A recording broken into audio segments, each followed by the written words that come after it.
archaeologists just discovered a bunch of sunken ships filled with gold, including a Spanish galleon with 22 tons of gold and silver. This much gold today is worth about $2 billion, and this is the money from one ship alone. Archaeologist Alexandre Monteiro made this discovery almost by accident.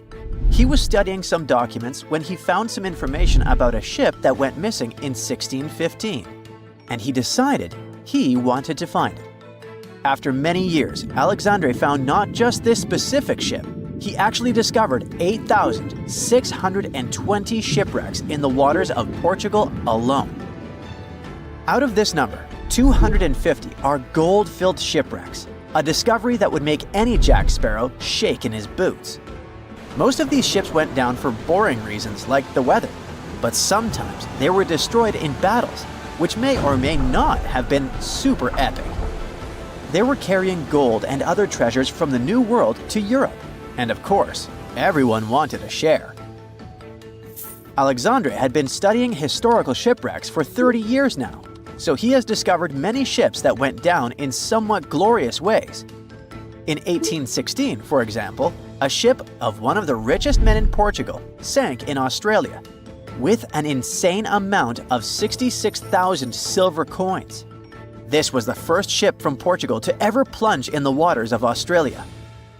The bad news is that these ancient sunken vessels, filled with riches and epic stories, are not so easy to reach. They're deep down in the ocean and covered by sand. You could still try, but that would be stealing part of a country's history, and you wouldn't want to be that person, would you? Naturally, Portugal was not the only country that explored the seas back then.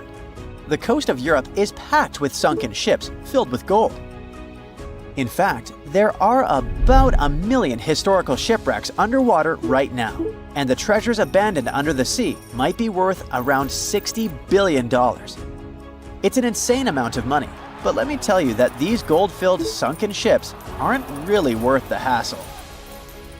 There are many stories of maritime treasure discoveries that turned into insane lawsuits and even long jail time. Our first story starts in 1746, when a violent storm crashed a ship called Prince de Conti near an island in Brittany. The ship was filled with tea, ceramics, and 100 gold ingots.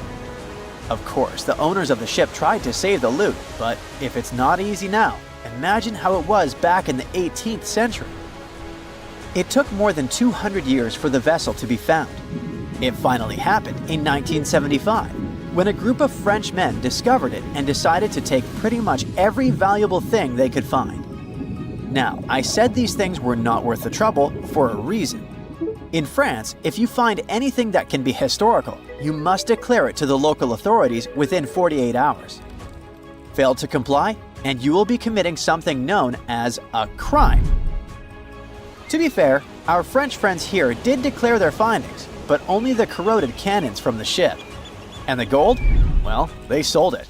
Obviously, because each gold bar is worth between $125,000 to $231,000. It took French authorities almost 50 years to retrieve the stolen gold, and they didn't retrieve all of it. Part of it was bought by an elderly couple living in Florida, and the crime is so serious they were charged for connection with money laundering, organized crime, and the trafficking of cultural goods. The poachers also sold some gold ingots to the British Museum collection.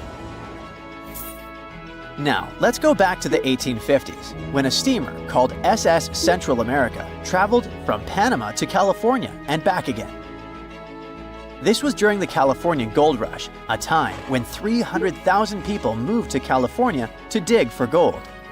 Because the travel route was not easy breezy, people needed to carry their gold around on big ships. This is where our friend SS Central America comes in. In 1857, the ship had 578 people on board and about 10 tons of gold. Very few survived, and around $100 to $150 million in gold went down with the ship. All of this explains why in 1988, a group of investors from Columbus decided to finance a research project to find this ship. The research was led by a guy named Tommy Thompson. Tommy was really crazy about the idea of finding this sunken ship filled with gold. It took him years to find the exact location of the SS Central America, especially because the ship was 7,500 feet beneath the surface of the Atlantic Ocean, and retrieving it required a lot of fancy tech. A group of 161 investors paid for his adventure, but it goes without saying that they were not doing this out of love from their hearts. They invested $12.5 million in this project because they were expecting to earn at least 10 times more. But since life is not all sunshine and rainbows, 39 insurance companies sued the research team as soon as they retrieved the gold. Back when the ship was up and running, these companies insured the cargo of the SS Central America, and when the cargo was finally retrieved, more than 100 years later, they wanted to be compensated. They said it was not their job to retrieve it, but that doesn't mean they abandoned it. This crazy talk didn't stick, and 92% of the gold was given to the research team. The plot thickened when the investors were scammed by none other than Tommy Thompson, who fled with $4.16 million. He also had 500 gold coins, but he's not telling a soul where they are. Nonsense like this is the reason why most countries have rules to protect cultural properties. And yes, sometimes shipwrecks can be a cultural property. Obviously, there are many maritime treasure discoveries that happen without breaking any laws. The SS City of Cairo, for example, was a steamship that submerged in 1929 with 2,000 boxes of silver coins weighing 122 tons. A company called Deep Ocean Search retrieved the coins from a depth of 17,000 feet, which is 4,500 feet lower than the Titanic. 34 million pounds went to the UK Treasury, and the Deep Ocean Search also got a share. The good news here is that some of the coins can be bought by collectors, legally. Paying for a treasure is probably the closest you can get to an underwater archaeology find. I know, all I did was destroy your piracy dreams. But while raiding gold-filled shipwrecks may be a crime in most countries, or just financially impossible for us mere mortals, not all hope is lost. There is about $771 trillion worth of gold lying on the ocean floor, and it doesn't have an owner. It's like an underwater gold mine, except the gold is in the water. You know how the water of the ocean is salty? Well, the gold gets mixed with the minerals in the water, so it's not like you stumble upon a gold nugget on the beach. Each liter of ocean water has 13 billionths of a gram of gold, and it's very difficult to extract such tiny particles of gold from the water. But that doesn't mean people haven't tried, and of course, there's been a scam here too.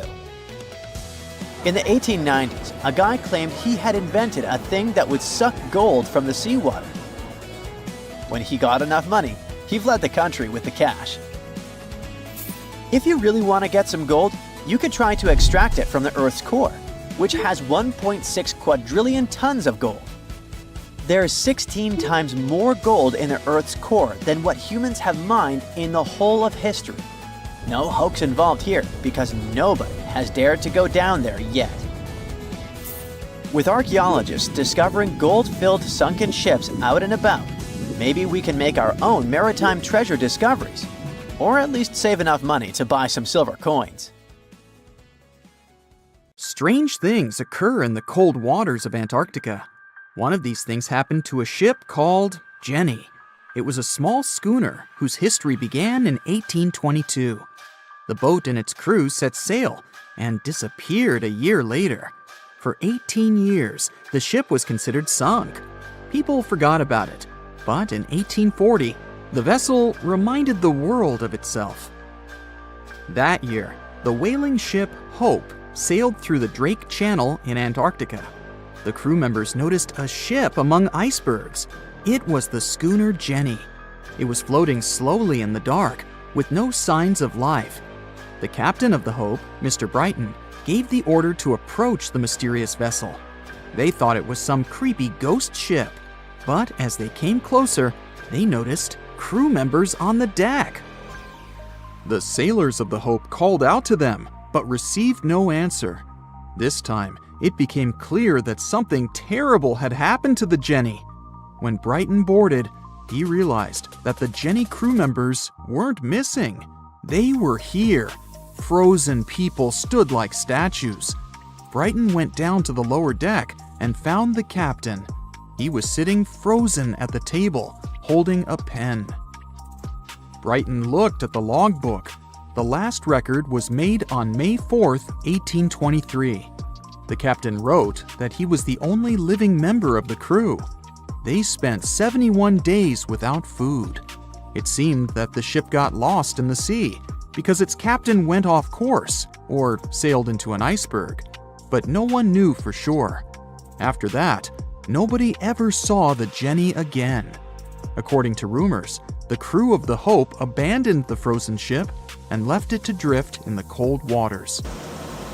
According to other rumors, this whole story is fiction. The story of the Jenny was described in a German magazine in the middle of the 19th century. Still, there was no further evidence of the ship's existence. Already in our time, Cambridge University decided to explore the case of the Jenny. The researchers discovered that one of the crew members of the Hope, who didn't disclose his name, told someone the legend of the frozen ship. Someone shared the story with another guy, and it was published in a German magazine called Globus. And that's all. There was no other evidence. One of the most famous ghost ships was the Mary Celeste, and there's no doubt about its existence. The history of this vessel was documented in court.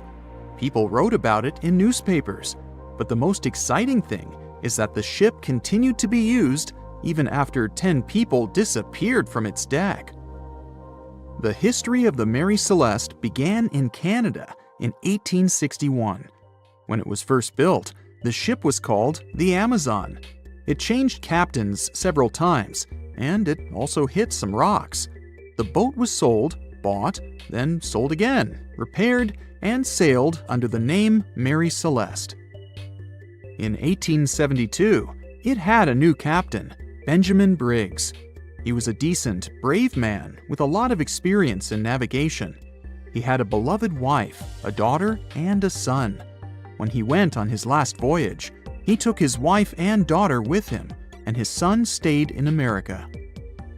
In November of 1872, the Mary Celeste sailed from the port in New York with 10 people on board and disappeared.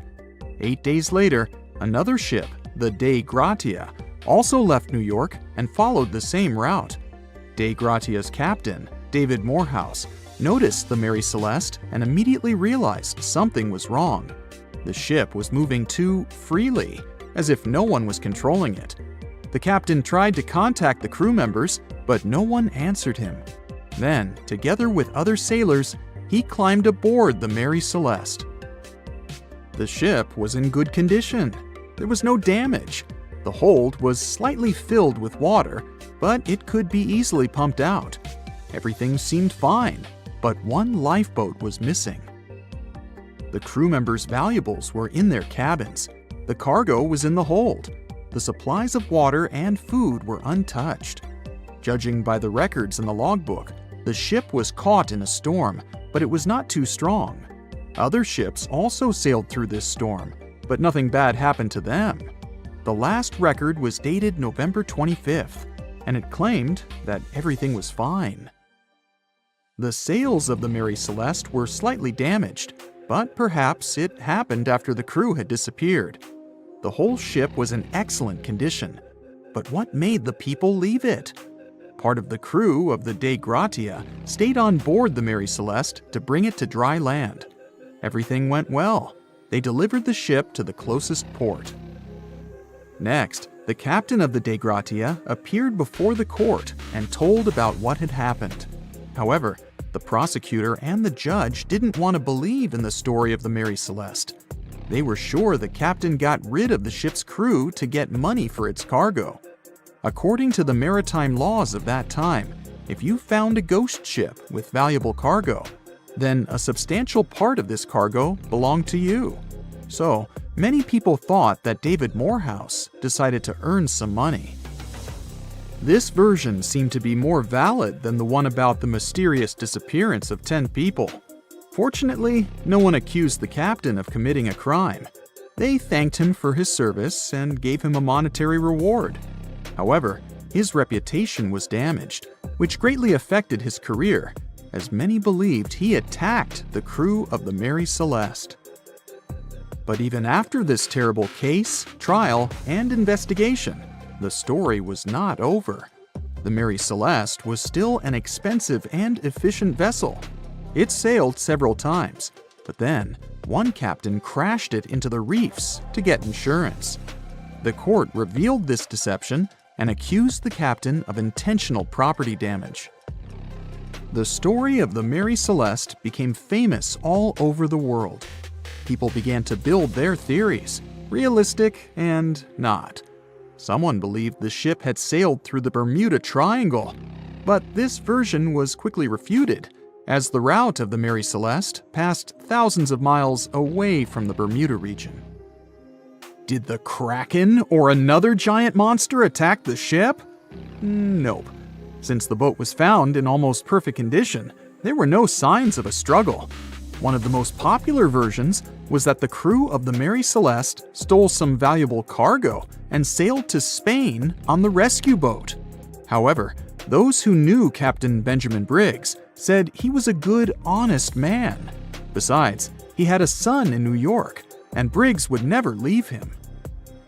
A more thorough investigation revealed that a series of accidental circumstances could have caused the disappearance of the ship's crew. Before its last voyage, the vessel delivered coal.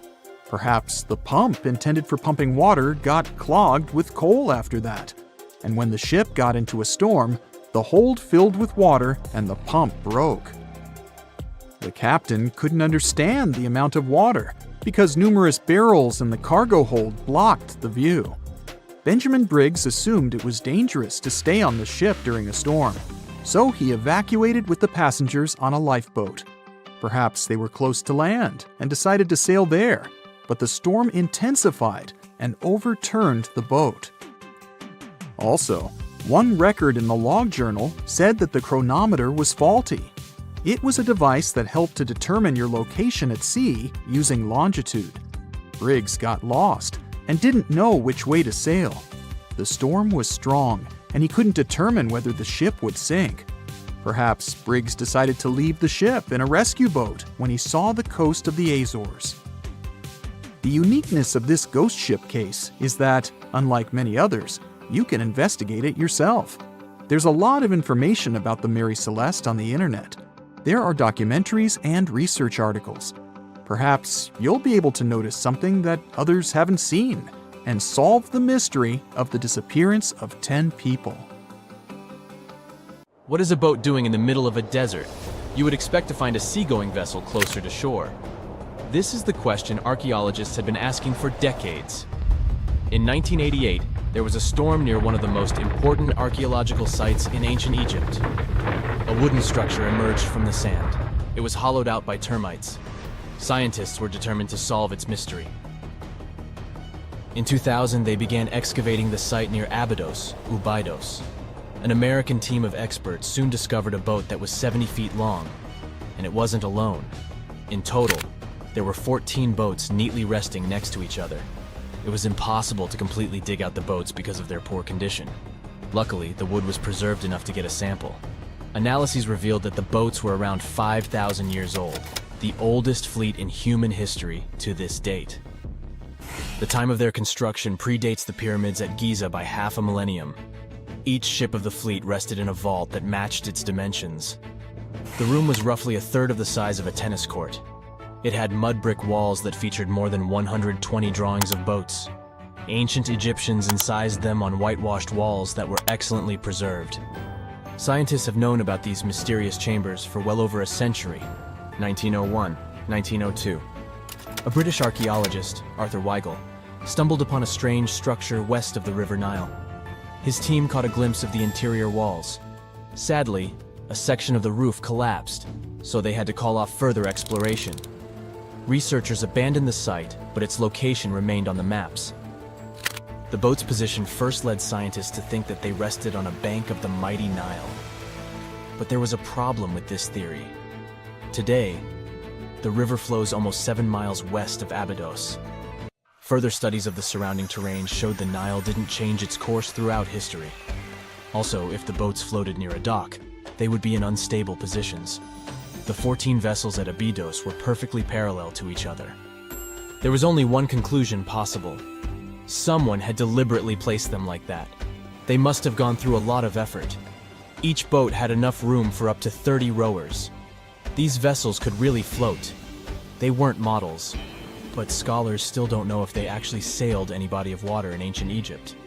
This doesn't diminish the importance of the find. Previously, archaeologists found only small-scale models. In King Tut's tomb alone, there were 35 boat models. For a long time, these figurines were the only clues as to how ancient Egyptian vessels looked like. The boat's design confirms that they were the real deal. They are the earliest surviving examples of something called built boats. Ancient people constructed primitive vessels by hollowing out large tree trunks. The alternative was reed that was tied together to form a raft. The boats at Abydos had planks tied together. This was a major breakthrough in shipbuilding. During their lifetime, the boats must have seemed impressive.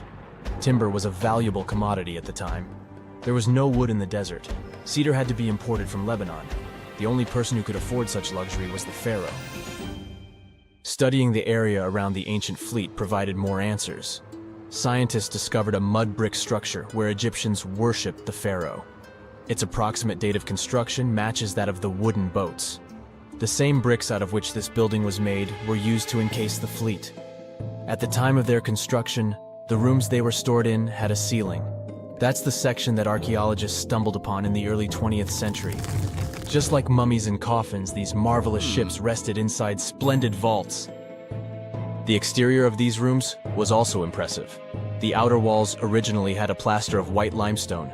It reflected sunlight. In the desert sun, the structure housing the boats must have shone from miles away. Ancient Egyptian builders used the same technique to cover the pyramids 500 years later. Today, their surface looks jagged, but it wasn't always like this. When they were constructed, the pyramids had a top layer of fine white limestone.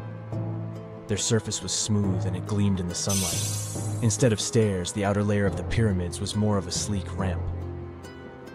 Archaeologists were left with one final question. Which pharaoh owned the fleet? The answer lay just a mile from the site. This is where the tomb of a pharaoh from the 5th dynasty rested, King Senwosret III. Its time and style of construction matched the ones of the chambers with boats. The very end of his rule might explain how the boats ended up in the middle of the desert.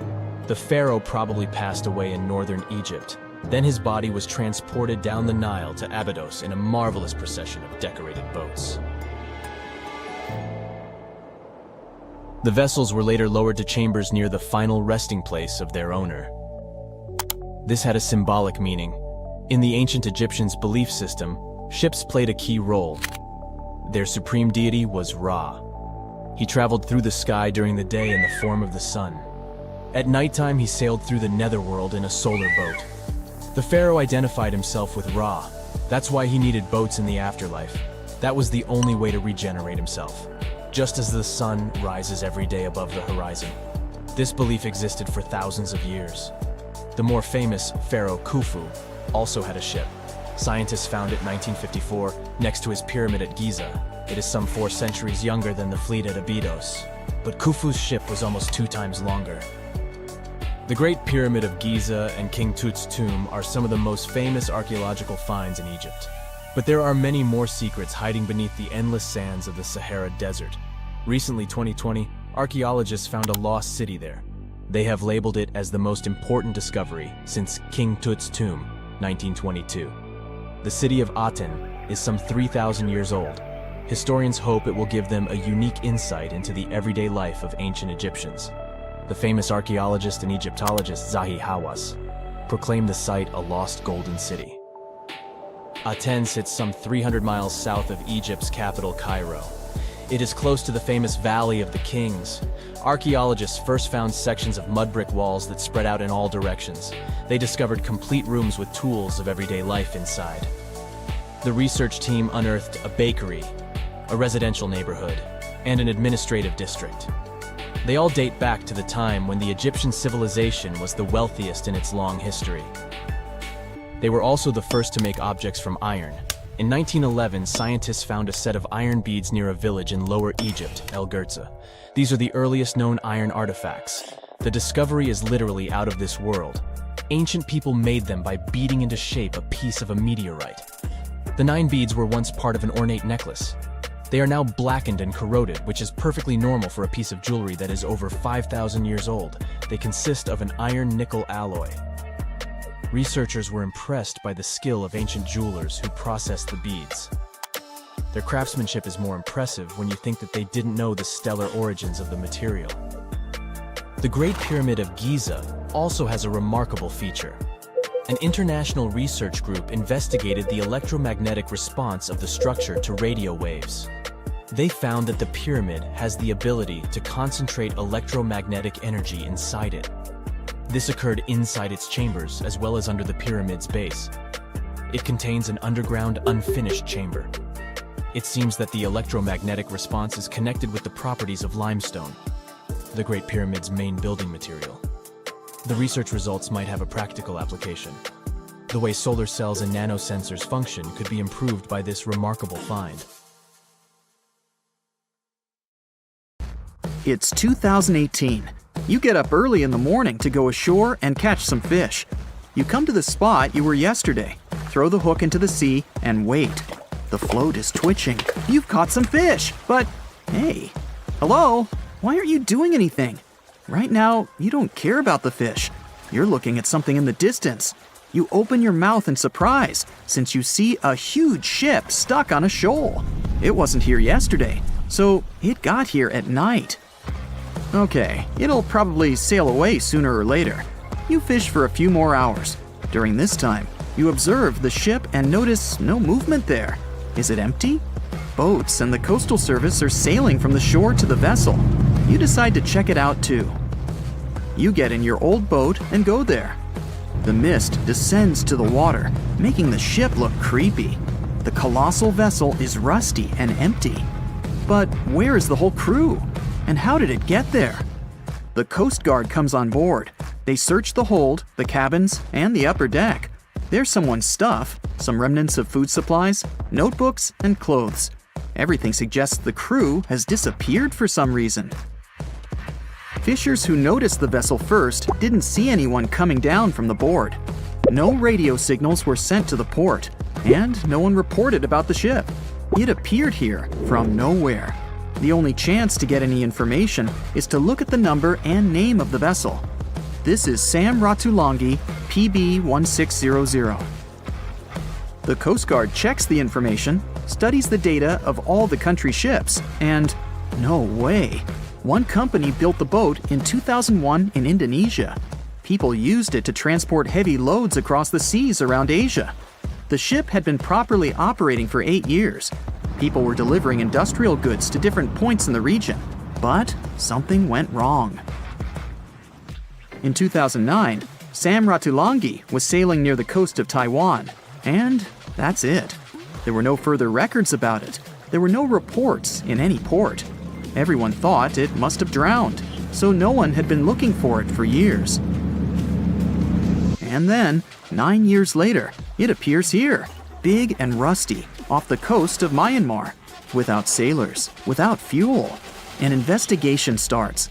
City services are trying to find out the names of all the sailors working on the ship and find clues that would lead to solving this mystery.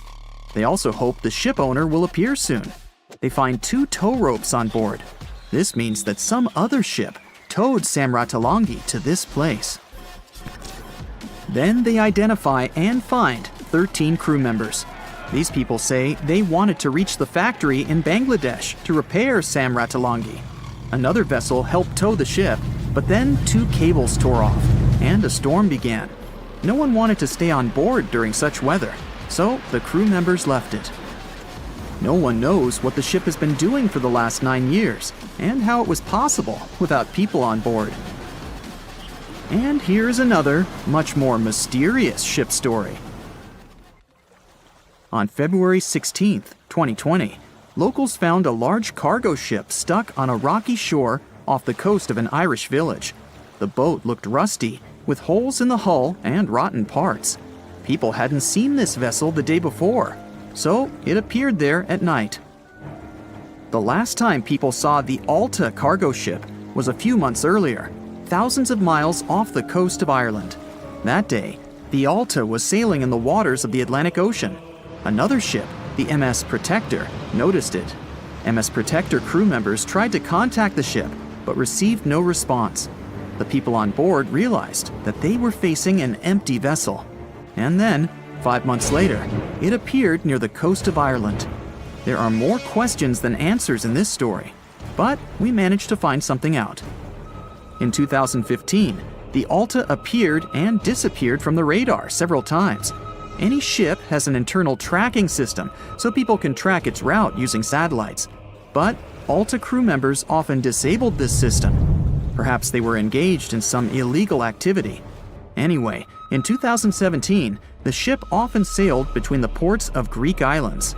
Then, the tracking signal disappeared and appeared only 10 months later, off the coast of North Africa. During this time, the ship changed several flags. In September 2018, the Alta was southeast of Bermuda and headed for Haiti. Then, the crew started facing problems. First, the main engine failed right in the middle of the Atlantic Ocean. The ship began to drift. Several days passed, but the crew members weren't able to repair it. They began to run out of food and water supplies. The situation got even worse when they found out that a hurricane was approaching the place. Fortunately, they managed to contact the U.S. Coast Guard. A helicopter flew to the Alta on October 2nd to bring them some supplies. There was enough food for several days. Then, a rescue boat sailed to the ship. It evacuated all the sailors and delivered them to Puerto Rico before the hurricane. The Alta had to drift alone in the ocean. After a while, another ship approached the Alta to tow it to the shores of Guyana. But at this moment, everything went wrong. Someone stole the boat, disabled the tracking system, and sailed away in an unknown direction. After almost a year, the MS Protector found the empty Alta in the waters of the Atlantic Ocean. And then, 9 months later, the ship without a crew sailed to the shores of Ireland. How did it manage to travel across the Atlantic and get to the coast of Ireland? It's still a mystery. Maybe it was just luck. No one else saw the ship all this time. It was just covering huge distances, surviving storms. Who's the captain? What happened to the thieves? Who owns the ship now? One day, someone called the village administration and introduced themselves as the vessel owner. But that unknown person didn't provide any evidence. They found several barrels of oil on the ship, which they took away by helicopter. The Alta was rusting. Corrosion of metal could damage the environment. The vessel had no commercial value, yet it would have taken millions to get rid of it. There were 3 options for what to do: leave the ship where it was, tow it into the sea and let it sink, or disassemble it for scrap. But nature had its own plans. Storms and strong waves split the hull into 2 parts. The Alta was drifting without a crew in the waters of the Atlantic Ocean for about 2 years.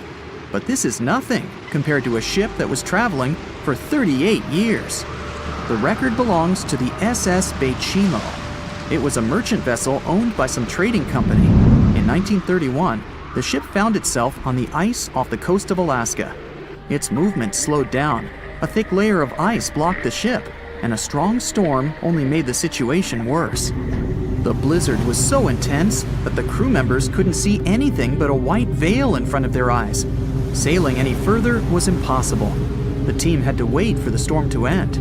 They waited for a day, 2, 3 days. A week had passed, but the snowstorm was only getting stronger. Then, one day, it grew weaker.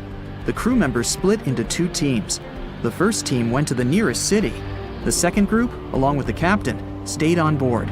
They set up camp next to the ship and waited for the blizzard, which had started again, to end. There was 0 visibility. And finally, one day, the storm was over. Great! And now, wait a minute. But where is the ship? the SS Bechimo just disappeared during the blizzard. The captain was sure that the ship had sunk, so he left along with the crew. Then, a week later, they saw the vessel drifting near the area where they had lost it. The hull was damaged so severely that it was unsafe to sail on it. Repairing the ship would be pointless and expensive, so the captain decided to abandon it. He was sure that it would go underwater sooner or later, but it stayed afloat for the next few days, the next few months, and a few years. People had reported seeing it at various points along the coast of Alaska for 38 years. The last record of the SS Bechimo is dated 1969. Those who saw it claimed the ship was completely frozen, almost merged with the ice. Some people planned to start an expedition to find the ship, but all attempts were unsuccessful. The vessel is probably lying somewhere on the deep sea floor. There's a stretch of water that even the most experienced explorers fear. No matter what season you choose to cross it in, you risk meeting face-to-face with waves that can reach as tall as the Hollywood sign. I'm talking about the Drake Passage, the waterway connecting the Pacific Ocean to the Atlantic Ocean, stretching from Cape Horn at South America's southernmost tip to Antarctica's South Shetland Islands. It's about as wide as the distance from London to Berlin and takes up to 48 hours to cross. Some sailors compare getting on the other side to going to the moon. That's how challenging it is. Even the man who discovered it, Sir Francis Drake, never sailed these waters because they seemed too dangerous to him and opted for a calmer, although longer, Strait of Magellan. The passage took the lives of around 20,000 sailors and over 800 ships. Tourists who want to see Antarctica cross the Drake Passage on a regular basis, although it's still often called the world's most terrifying ocean crossing. The Antarctic Peninsula, where travelers go, isn't really part of Antarctica itself. It sticks out and points towards South America like two fingers almost touching it. The water gets squeezed between these two land masses, making strong ocean currents. The passage is part of the Antarctic Circumpolar Current, the largest ocean current on Earth. The water rushes through the passage at a speed between 95 and 150 million cubic meters per second, which makes it rougher. And then there are winds that usually blow from west to east and are very strong between 40 and 60 degrees latitude. That's why those areas are called the Roaring Forties, Furious 50s, and Screaming 60s. Land slows down winds, which is why storms hitting Ireland and the UK get weaker as they move east. But Drake's latitude is the only place where winds can blow all around the Earth without being stopped by land, so they keep getting faster. These strong winds turn into huge waves that can hit ships really hard, normally around 13 to 16 feet tall. They're much higher than waves in the Atlantic. Drake Passage also has underwater mountains that you can't see. The huge current squeezes through this narrow passage and causes waves to crash against these mountains underwater. These internal waves create whirls that bring cold water up from the deep ocean. So it's not just rough on the surface, the water is wild all the way down. The first sailor managed to sail around Cape Horn and through the Drake Passage in 1616. It was a Dutch navigator, Willem Schouten, in 1616. But the most famous attempt to cross it was undertaken by Sir Ernest Henry Shackleton on his ship named Endurance. He and 27 of his men set off from South Georgia, aiming to reach Vassal Bay in Antarctica. But things didn't go as planned. On January 19, 1915, their ship got stuck in the ice. And by October, it began to sink. They camped on floating ice for 2 months before sailing lifeboats to a remote, icy place called Elephant Island. Shackleton and 5 men made a risky journey to South Georgia to get help. It took them 15 days to cross Drake Passage with hurricane winds. Finally, they arrived safely and organized a rescue for the rest of their crew. Scientists found the shipwreck of Endurance only in 2022, 10,000 feet below the water. In December of 2019, 6 fearless athletes decided to cross the Drake Passage by rowing a boat for the first time in history. It took them 12 days of non-stop rowing with a 90-minute rotation of rowers. They managed to do it, and it was probably the hardest possible way to cross the passage. The athletes mentioned it was cold, wet, and dirty, and the waves hit them like walls. The weather in the Drake Passage changes a lot, but ship captains can always see it coming and change their path. They will move the departure time to have a safety margin and not to get stuck in the middle of the passage in the worst possible conditions. Sometimes, the journey will be smooth and calm, and they call it Drake Lake. Other times, people on the ship will feel rough waves, which is called Drake Shake. Some experienced captains who often cross the passage say that the Drake Lake effect happens once in every 10 crossings, and they see the Drake Shake once or twice in every 10 journeys. A schooner or a kayak will probably not survive the journey among giant waves, but modest vessels and cruise ships have sturdy hulls and advanced stabilizing mechanisms. So, the journey isn't that dangerous anymore, but still, it's quite an adventure, especially if you're seasick. If you don't feel like risking it but want to travel from the Pacific Ocean to the Atlantic Ocean by water the fast way, the Panama Canal is waiting for you. People first started thinking about making a water path across Panama in the 16th century. Back then, a Spanish explorer found out that only a thin piece of land separated the two oceans. But it seemed impossible to build it because of the mountains and thick jungle, so the idea had to wait a couple of centuries. Finally, in 1880, France, led by the man who built the Suez Canal in Egypt, tried to make the canal. But the people who started the construction soon found out it was much harder than it looked on a map. The land in Panama was one of the toughest and most dangerous places to dig a big waterway. Workers had to literally move huge mountains in a jungle full of snakes, where it was really hot and rainy. During the wet season, heavy rain turned rivers into wild rapids and soaked the workers. Sometimes, they didn't see the sun for 2 weeks, and their clothes stayed wet all the time. Big rocks were falling, and tiny mosquitoes that carried malaria made people very sick. And then, an earthquake happened on top of everything. They were losing thousands of people. That's why France decided to abandon the project after 7 years. Then, the United States bought the French assets in the canal zone and finished it by 1914. It cost the US around $375 million. The 50-mile-long passage of water saves ships traveling between New York and San Francisco 7,872 miles.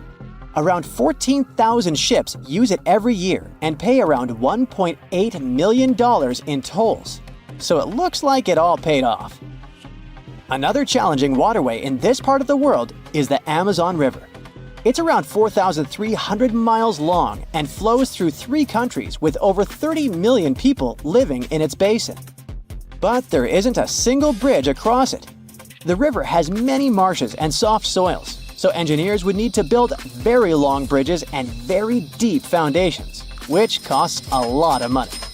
Building bridges over deep water is tough, but in other places in the world, engineers can use things like floating platforms to help. The river's path and water levels change a lot during the year. During the dry season from June to November, the river is usually 2 to 6 miles wide. But in the wet season from December to April, the river can become as wide as 30 miles. And the water level can rise by 50 feet. That's why they can't build floating bridges or pontoons. The riverbanks are made of soft dirt that moves and erodes with the seasons, and it makes things even harder. It would have to be an absolutely unique project to overcome all these challenges. Luckily, there's no pressing need for a bridge across the Amazon right now. The river mostly goes through areas that are sparsely populated, so there aren't so many major roads to be connected by bridges. There's a ship drifting somewhere in the ocean without a crew. The last time someone saw it was over 50 years ago. Its story reminds of that of the Flying Dutchman, a ship that's bound to sail forever and bring disaster to whoever sees it at sea. At least the legend says so. Unlike the Flying Dutchman, the SS Bay Chimo was definitely real and built for a German company in Hamburg and began as an ordinary cargo ship. It was trading supplies between Hamburg and Sweden in the Baltic Sea starting from 1914. It had a strong steam engine and a hull made of steel. A few years later, it became British property. Then, in the 1920s, a Canadian company purchased it for around $18,000, a huge amount of money back then. The new owner, the Hudson's Bay Company, was actively using the ship for several years. They would often send it on voyages from its home port in Scotland to Siberia, Alaska, the Yukon, and the Northwest Territories. It also passed through the Panama Canal and even the Suez Canal, with fur pelts for sale on board. Sometimes it would also transport passengers. It had completed 9 successful voyages before this strip of good luck came to an end.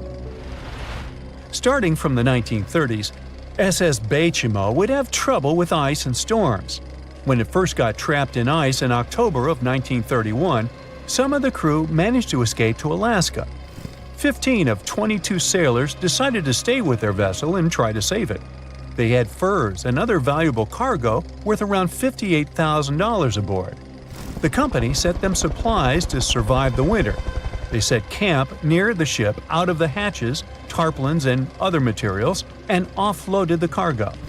At the end of November, a blizzard rushed through the area, and it seemed like it had taken the ship with it. The ice platform had survived, but the ship broke free. Some of the crew members were sure it had sunk. But soon after, they heard from one of the locals who had spotted their ship around 45 miles away from their camp. The crew moved on with their lives, and the ship started its journey as a runaway vessel. People would spot SS Bay Chimo once a year or so, all the way until 1965. It was mostly spotted off the coast of Alaska. A man going to Nome with his sled dog, along with prospectors, explorers, and treasure hunters, all claimed to have seen SS Bay Chimo. Someone tried to board it and take it to port, but ended up stranded on it for days because of horrible weather. Others got luckier and managed to take a whaleboat, some furniture, and other valuables from the vessel. Those who got close to the ship saw that it was damaged and missing the propeller. Still, it stayed afloat without a crew for at least 38 years and became the longest sailing ghost ship in history. In 2006, the Alaskan authorities started a project to solve the mystery of this ghost ship of the Arctic and finally find SS Bay Chimo, either still above or below the water. So far, the project has not been a success. SS Bay Chimo remains one of the estimated 4,000 ships that have disappeared off Alaskan shores. If the legend of the 17th century isn't lying, this ghost ship could be sailing somewhere along the Flying Dutchman. It belonged to the Dutch East India Company. Its captain managed to do the impossible for that time and sailed from Holland to Indonesia in only 3 months. They said he was flying over the sea, and some evil tongues explained that he had made a deal with evil forces to achieve that. Once the ship was sailing back home, its captain and crew disappeared without a trace. There are many versions of what happened to it. One of the first ones said it had tried to enter port at the Cape of Good Hope, got in a terrible storm, and sank as there was no captain to save it. Another legend says the captain had refused to obey the skies to let the ship sink during the storm.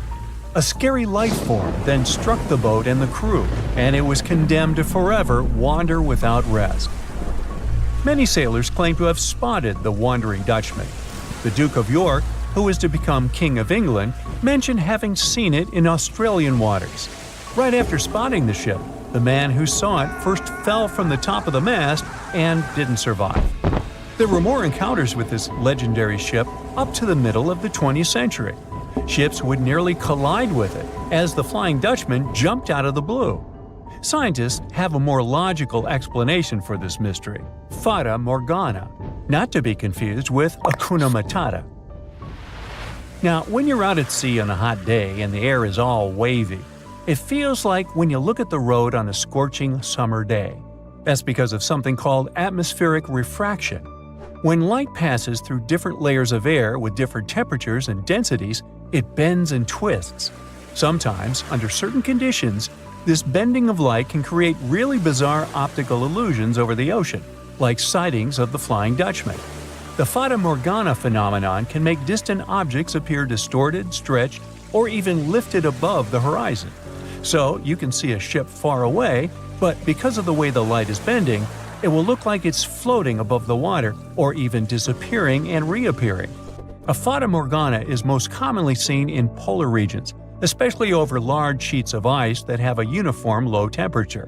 But you can see it anywhere, even in deserts and over lakes on hot days. The first stories about ghost ships go all the way back to ancient Greek and Roman mythology. One of the most famous ghost ships in history is the Mary Celeste. This brigantine was traveling from New York City to Genoa and was fully stocked with provisions, but missing a crew when it was discovered in the Atlantic Ocean in 1872. The crew's personal belongings were also there, completely undisturbed. The final entry in her log was made 10 days earlier. We still don't know what happened to its crew, and the ship has inspired many spooky stories and legends. The Lady Lovibond was another legendary schooner that is believed to have been wrecked off the coast of Kent in the middle of the 18th century. The story tells that the ship's captain, Simon Reed, had just got married and took his bride on board for a celebratory cruise, despite the superstition that it could bring bad luck. They were on their way to Portugal when the first mate, who is also in love with the captain's new wife, went mad because of jealousy, attacked another crew member, and then took over the wheel and steered the ship straight into the dreaded Goodwin Sands. No one aboard survived, and the schooner is said to reappear as a ghost vessel every 50 years. In present times, many vessels become abandoned and turned into ghost ships intentionally.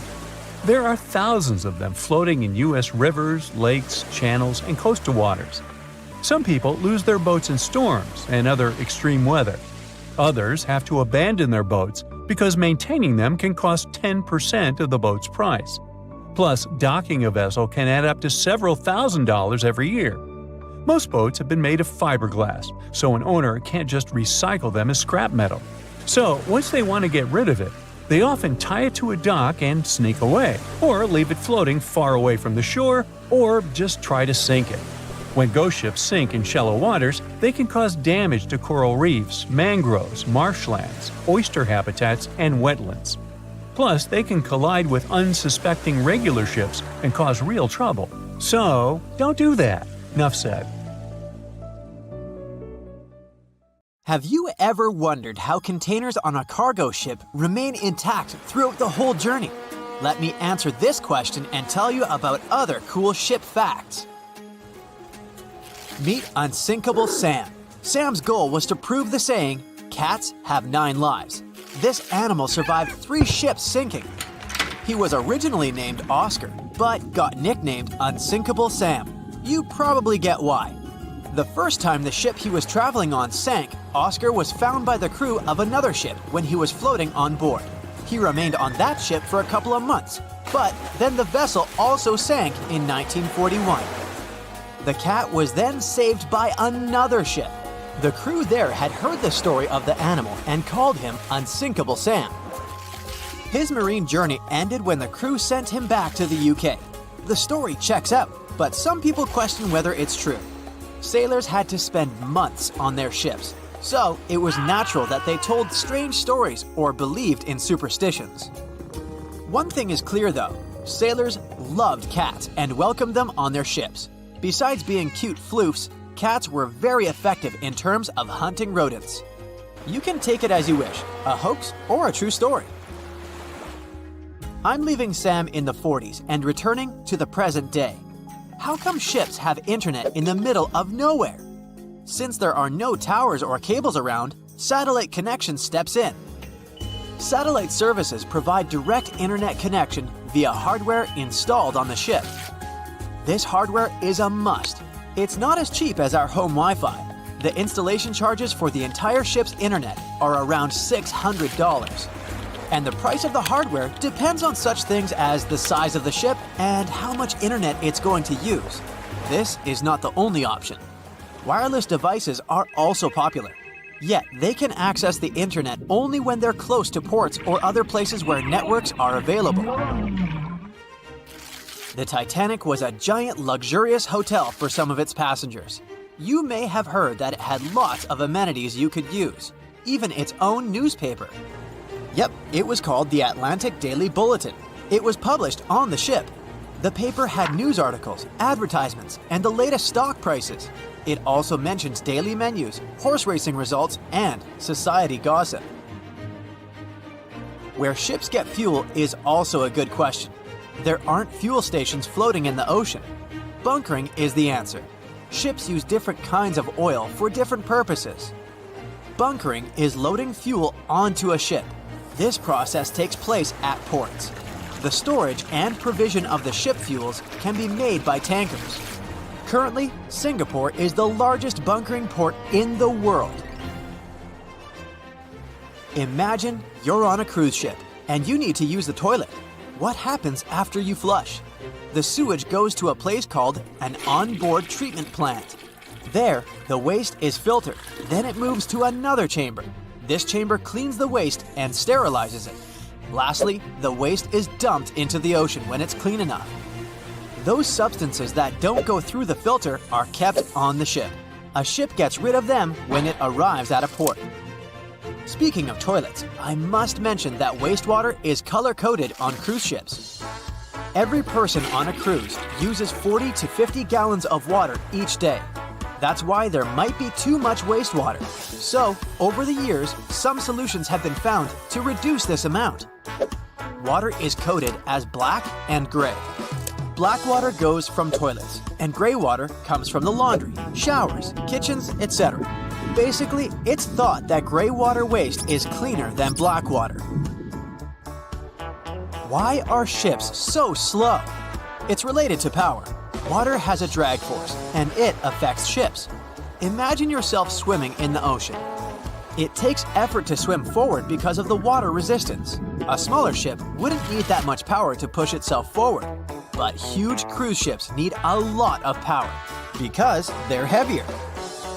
If you, let's say, put a 7,000-ton ship in the water, it will displace 7,000 tons of water. When such a ship goes forward, it pushes some of the displaced water ahead of itself. This results in a bow wave, which carries some kinetic energy away. We talked about cruise ships and cargo ships mainly. What about solo travelers? Laura Decker became the youngest person to circumnavigate the world on her own. She set out in 2012, and 518 days later, she completed her voyage. She had a 40-foot-long ketch named Guppy. She was 14 when she started the journey. You can think of loading containers on a cargo ship as playing Tetris, but you can't start over when the game is over. That would cost you thousands of dollars. Anyway, the logic is the same. The first layer should be strong enough to support the rest. The bottom containers, or first tier, if you want to sound more like a pro, are secured with twist locks. This is an automatic locking mechanism to keep the upper level containers locked. These locks are attached when a unit is being lifted from the pier onto a cargo ship. They're similar to Lego pins. All containers have these lock systems, and you basically mount them on top of each other. Plus, many cargo ships have vertical slots made of long metal rails. They're like cells that hold containers and prevent them from moving and falling into the deep water. How do they unlock the mechanism? There's a special rod to do it. In the past, cargo ships were allowed to only stack 5 to 6 containers on top of one another. With the appearance of the lock mechanism, it's possible to make 10 to 12 layers. Still, hundreds of containers get lost each year because of harsh weather conditions, or simply because of the negligence of people who load them. According to some data, more than 3,100 containers were lost in 2020 to 2021. The number was only 779 in the previous year. This means an almost 400% increase. Apparently, there are hidden passageways and secret doors on cruise ships. The ship's staff get from one place to another without using the stairs and doors that passengers use. There's a network of corridors and stairs all around the ship only the crew members know about. These secret doors can blend in with the walls. This way, they become undetected by those who don't know there's a door there. Gigantic cruise ships are basically floating pieces of metal. The walls of the cruise ship cabins are magnetic. That's why, when on a cruise, you can buy travel-themed fridge magnets and use them to decorate your cabin. The Seawise Giant is the largest ship in history. It was built between 1974 and 1979. Its length was greater than the height of the Eiffel Tower. The vessel sunk in 1988, but was later retrieved and put into service. What about the smallest ship in the world? Researchers in the Netherlands have built the world's smallest vessel. It's about 1/100th of an inch long.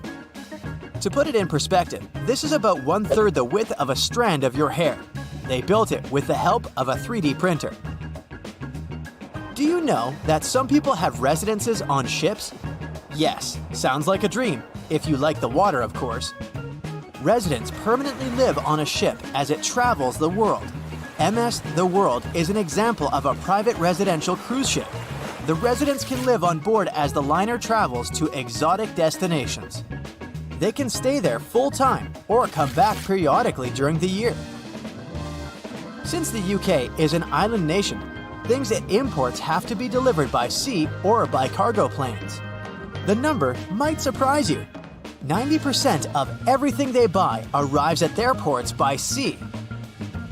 Do you know any other cool marine facts? Comment below. No matter what happens, don't stop! We almost got it! Two treasure seekers are digging frozen ground in a cornfield at night. It's raining hard, lightning is flashing, but these two guys keep working. And now the shovel hits something solid. No way! A treasure chest! They start digging faster and find a piece of a ship's engine. What the? Far from the seas and lakes, somewhere under the fields of Kansas City, they found a giant sunken ship. How is this possible? Now you'll see. Some people spend their lives searching for shipwrecks with treasures underground. One of them is explorer David Hawley. He's been looking for such ships far from the seas, rivers, and oceans for many years. He does this because he likes the feeling of adventure. The holds of these ships may contain chests of gold, antiques, and artifacts. And you can get a lot of money for them. David says you don't have to go into the ocean to find a sunken ship. They may be lying in your backyard. But why do ships end up buried underground among fields, farms, and plains? Let's find out using the example of steamboat Great White Arabia. According to old records, the newspaper clippings, this ship had been carrying about 200 tons of treasure before it sank in 1856. Many rumors and local legends said the ship was lying underground, a few miles northeast of Kansas City. It was there because people deliberately altered the riverbed and channels of the Missouri River in the second half of the 19th century. They artificially brought the shores closer to each other. They narrowed the river to increase the flow's speed, so boats could sail much faster. In the 19th century, steamboats were the most popular means of transporting passengers and goods. Before railroads, they extended the western border across the Mississippi and Missouri rivers and brought supplies to people. That's why it was so important to increase the speed of their movement. So, on September 5, 1856, Arabia was sailing along such an estuary. It came across a snag sticking out of the water. A piece of log quickly flooded the ship. Fortunately, all passengers were evacuated. But the steamer and its precious cargo reached the silt bottom of the Missouri River in a few minutes. Several years had passed. Everyone forgot about the vessel. During this time, the course of the Missouri River had changed. But Arabia remained under the wet, muddy bottom. The soil level above it was getting higher, and the ground was losing moisture. Eventually, many decades later, a cornfield formed above the sunken ship. In the 1980s, one farmer owned this area, and he had no idea what was hidden in his territory. David Hawley carefully studied the history of the sunken ships of the USA.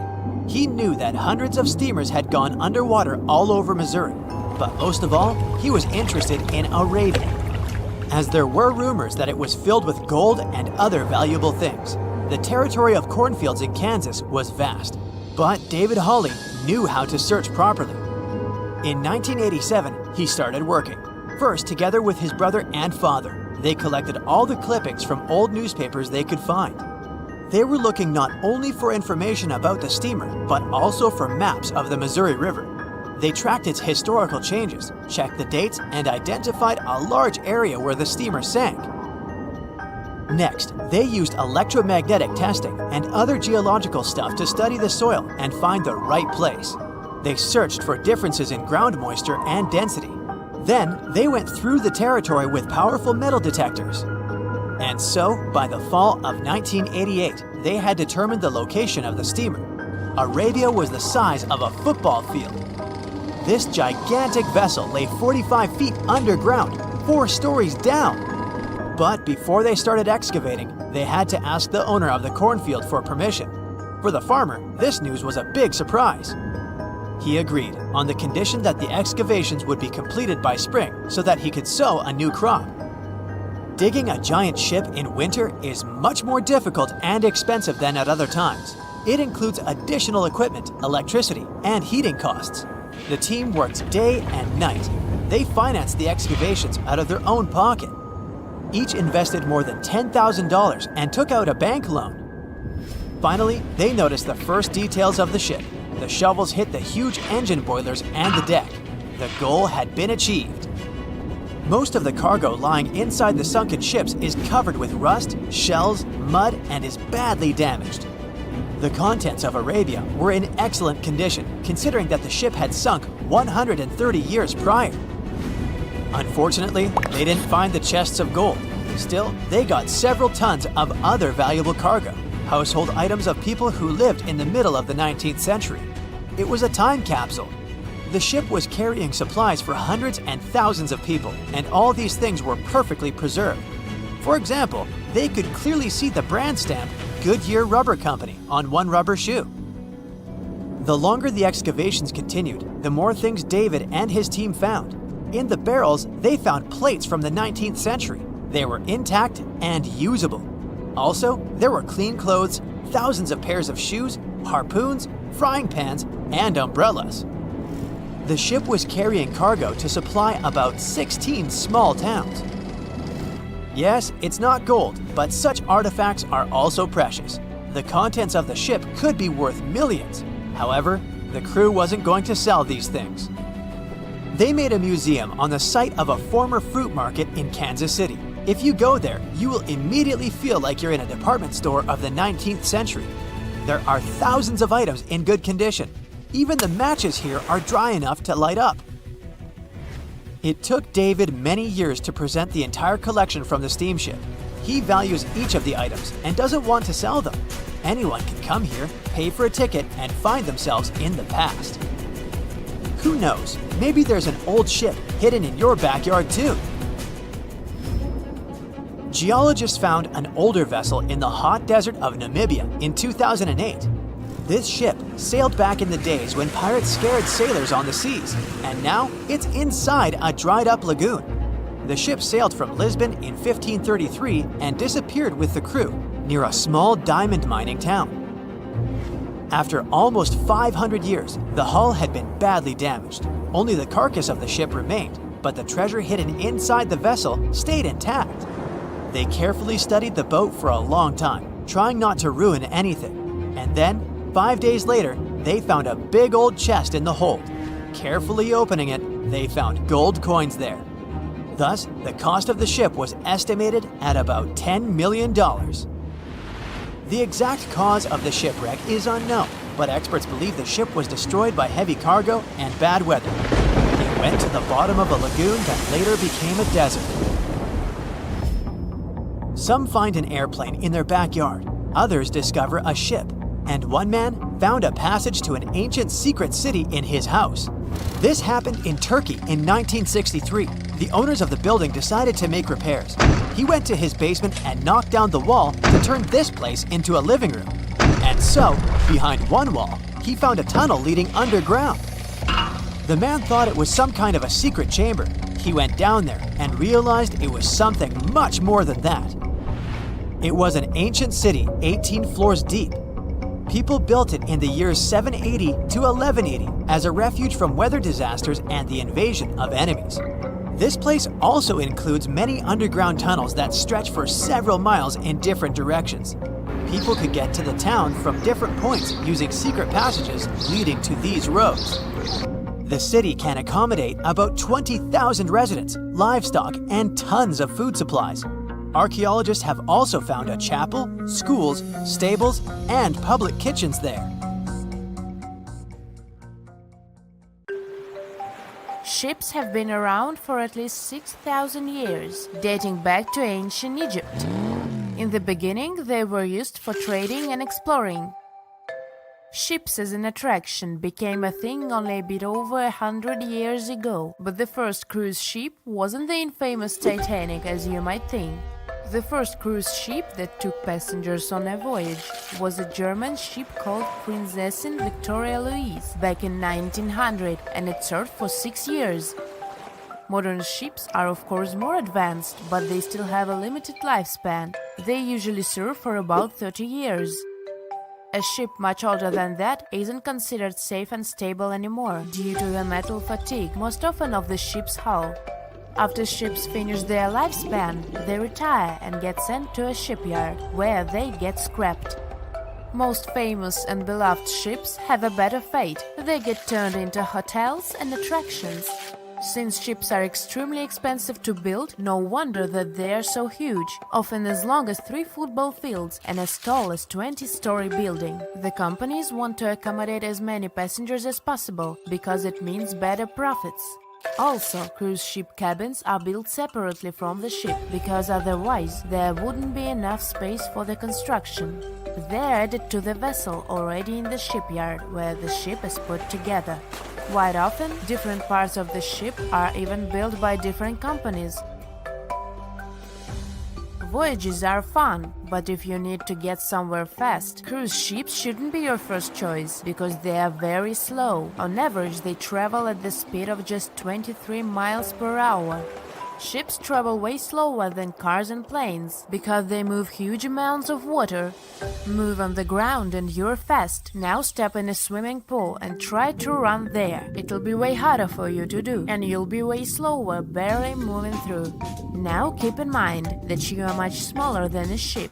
As we've seen, ships are massive. When you put something in the water, it displaces the amount of water that is equivalent to its weight. So a ship displaces thousands of tons of water and then pushes through it.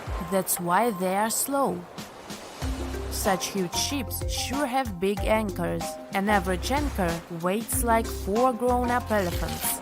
The crew members try to avoid dropping the anchor when it's possible, because such a massive thing can severely harm the ecosystems at the bottom of the sea. When boarding a ship, the first thing we have to notice is lifeboats. The Titanic was designed to carry 64 lifeboats, but it only had 20 of them. The rest is history, but ever since what happened to the Titanic, ships are required to have safety equipment to accommodate 125% of the people on the ship. So, it's even more than required, just to be on a safe side. But here is the story. In 1915, 3 years after the Titanic sank, a cruise ship called SS Eastland, which was loaded with extra lifeboats and rafts, sank under the heavy weight of all that extra equipment. But don't worry, it never happened again. Even though modern cruise ships are very safe, it's good to be prepared. So let's take a look inside one of those lifeboats. Firstly, they are orange in color, and it's not just some orange. This one has a special name, International Bright Orange. Of course, there is a good reason to use it, better visibility. If we take a look at the color wheel, orange is the exact opposite of blue, meaning that it's most contrasting to it. So, in between the sea and the sky, which usually appear blue, an orange boat will be the most visible. Life jackets and life preservers are orange for the same reason, as you might have guessed. But International Bright Orange only became a requirement in 1962. Before that, the life jackets were mostly white. For example, look at those life jackets. These are the ones that were used by the passengers on the Titanic. But white isn't a good choice at all. It's particularly hard to spot a white life jacket and a white lifeboat on a white-capped sea. All the equipment inside the lifeboats must meet international requirements and must be kept in good condition. So, the crew members are required to do maintenance every 3 months to avoid any rupture and damage of the lifeboats and everything in them. Firstly, there is a fresh water and food ration, for obvious reasons. Then there is a portable compass, which helps determine the direction in which to steer it. The next thing is a signaling mirror. It's a device that allows the light to attract the attention of passing ships. A less expected thing inside is an embarkation ladder, a rope ladder with wooden or metal steps that are used to ascend or descend from one ship to another. And finally, there is a first aid kit. All cruise ships pick up stranded sailors and fishermen, and that happens quite often. So don't be surprised if your cruise ship stops in the middle of the sea to pick someone up. It's common practice. Ships can even change their course to pick up some stranded sailors if they get a distress call. Have you noticed that all ships, both cruise ships and container ships, always have the bottom of the hull painted red? Yes, it's a thing. In early times, when ships were mostly made of wood, sailors were painting the hulls with copper paint, because it was protecting the vessel from wood-eating worms, barnacles, and seaweed.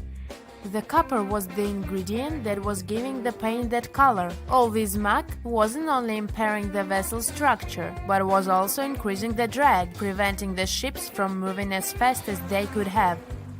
So, protective paint is important to reduce the number of barnacles that get accumulated. These days, of course, hull-protecting ingredients can be added to any kind of paint, and there is no practical need to paint the bottom of the hull red, but it's still being done to honor the old tradition.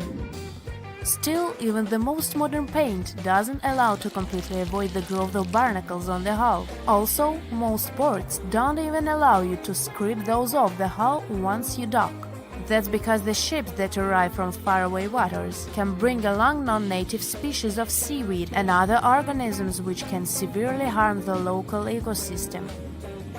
Crew members sleep in that lower part of the ship, the underwater one. It's called a B-deck, and there are dorm-style rooms in the hull just for the crew members.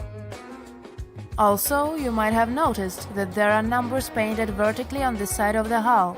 The red background helps them stand out more, which is important since those numbers are crucial. They help you understand how much load the ship is carrying. The more weight there is on board, the lower in the water the vessel will sit. If you watched movies about pirates or heard sailors talk, you might have noticed that the ships are referred to as she and often have female names. It is an old tradition to consider a ship as a female figure, most often a mother or a female deity that is guiding and protecting the crew. It is also believed that the name of the ship brings good luck to the ship, as well as to the crew and the passengers. People who spend their lives in the sea have many superstitions regarding boats. Finding a cat aboard is considered good luck, even if the cat is black. They are very handy because they hunt mice, therefore keeping the ship clean and safe. But bananas aboard is a no-no. It's especially common among fishermen. They believe that if there are bananas in the boat, the fish won't.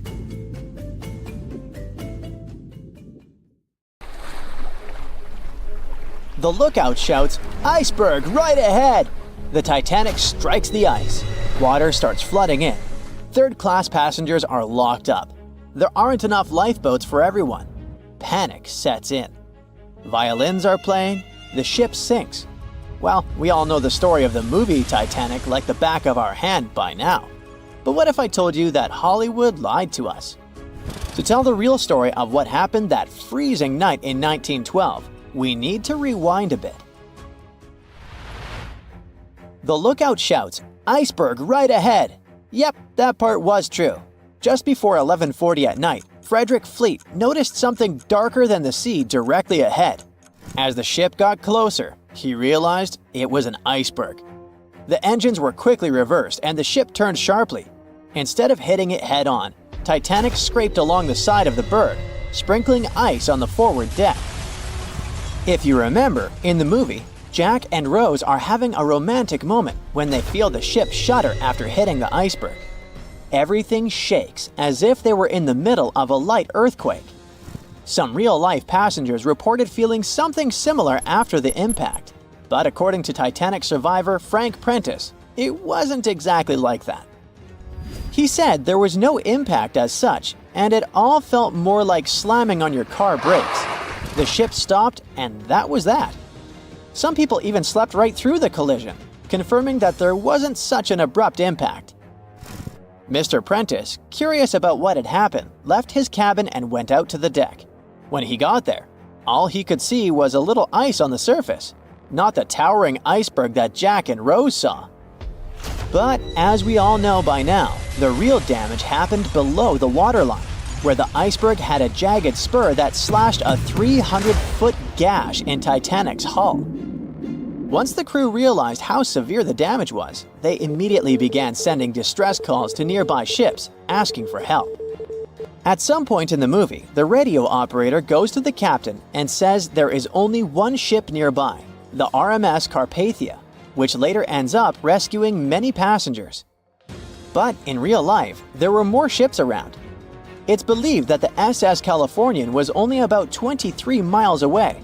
This ship might have actually seen the Titanic sinking, or at the very least, seen its rockets exploding high in the sky. Yet, for reasons we will never fully understand, they didn't try to help.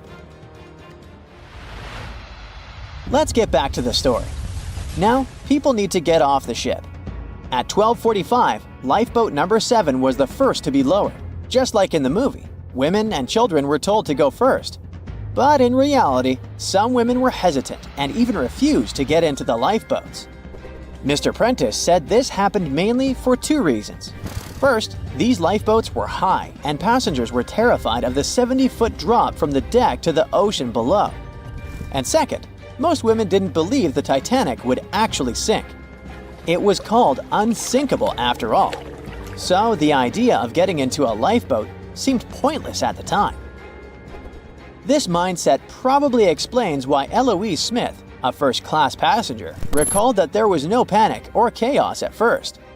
Other survivors backed this up, saying that no women or kids were crying.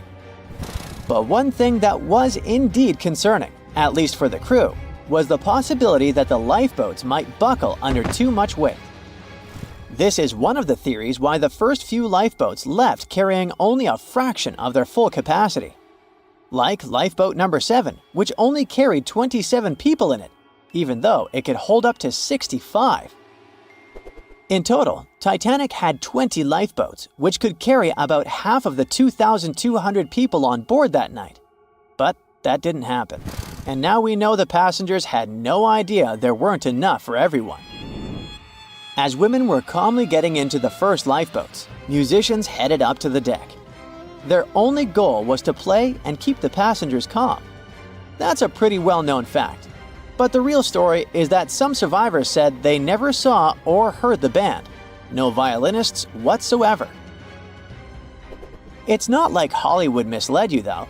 The musicians did play for over 2 hours after the ship had hit the iceberg. So maybe these passengers were just too panicked to notice the songs, or the musicians started playing later than we think. Now, it's time to talk about the terrible treatment that third-class passengers received. The movie portrayed the crew as cruel, locking the less fortunate below deck like animals, giving them no chance to reach the lifeboats and save their lives. But the official inquiry into the disaster suggested that wasn't true.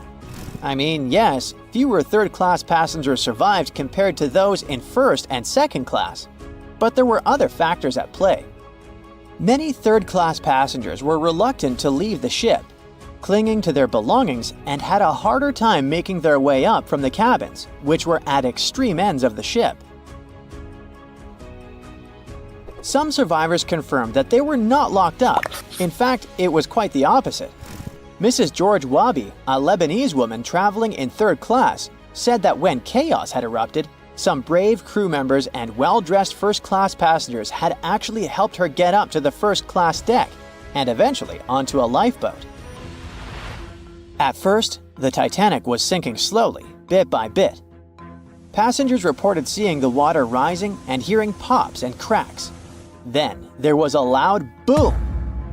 Some said there had been just one explosion, while others described it as a series of smaller explosions, which they'd thought had been the bulkheads giving way. And there's also a group of people who said they had only heard a rumbling sound. So not everyone agreed on the sound they had heard, but one thing is a fact. By 2:18 in the morning, the lights on Titanic went out, and the ship plunged into complete darkness. As the bow continued sinking, the stern rose out of the water, putting immense pressure on the middle of the ship. This caused the Titanic to break in two. In James Cameron's movie, this moment is pretty dramatic, with the ship sinking almost straight down into the water. But in reality, the break probably happened at a much lower angle, likely just below the waterline. Even so, it tilted enough that people couldn't stay on their feet and started sliding into the water. One interesting thing is that it wasn't until the wreckage was found in 1985 that it was finally confirmed the Titanic had broken apart. Up until then, survivors had given conflicting stories. At least 8 survivors claimed they had seen the ship split. Emily Ryerson, a first-class passenger, described it as if the Titanic had been sliced in half with a knife. But there was also a small number of witnesses that insisted Titanic had gone down intact. At the time, this theory was more accepted because most people still didn't believe that the supposedly indestructible ship could break in half. So why the conflicting reports? Okay, so what you don't see in the movies, for obvious reasons, is how incredibly dark it was when the tragedy happened. It was like being in a room with no light, where you can only make out shapes and shadows. That's what it was like on the lifeboats. This means passengers couldn't really see what was happening, and most of those who were close to the ship either lost their lives or were too focused on trying to survive to pay attention to the details of the wreck.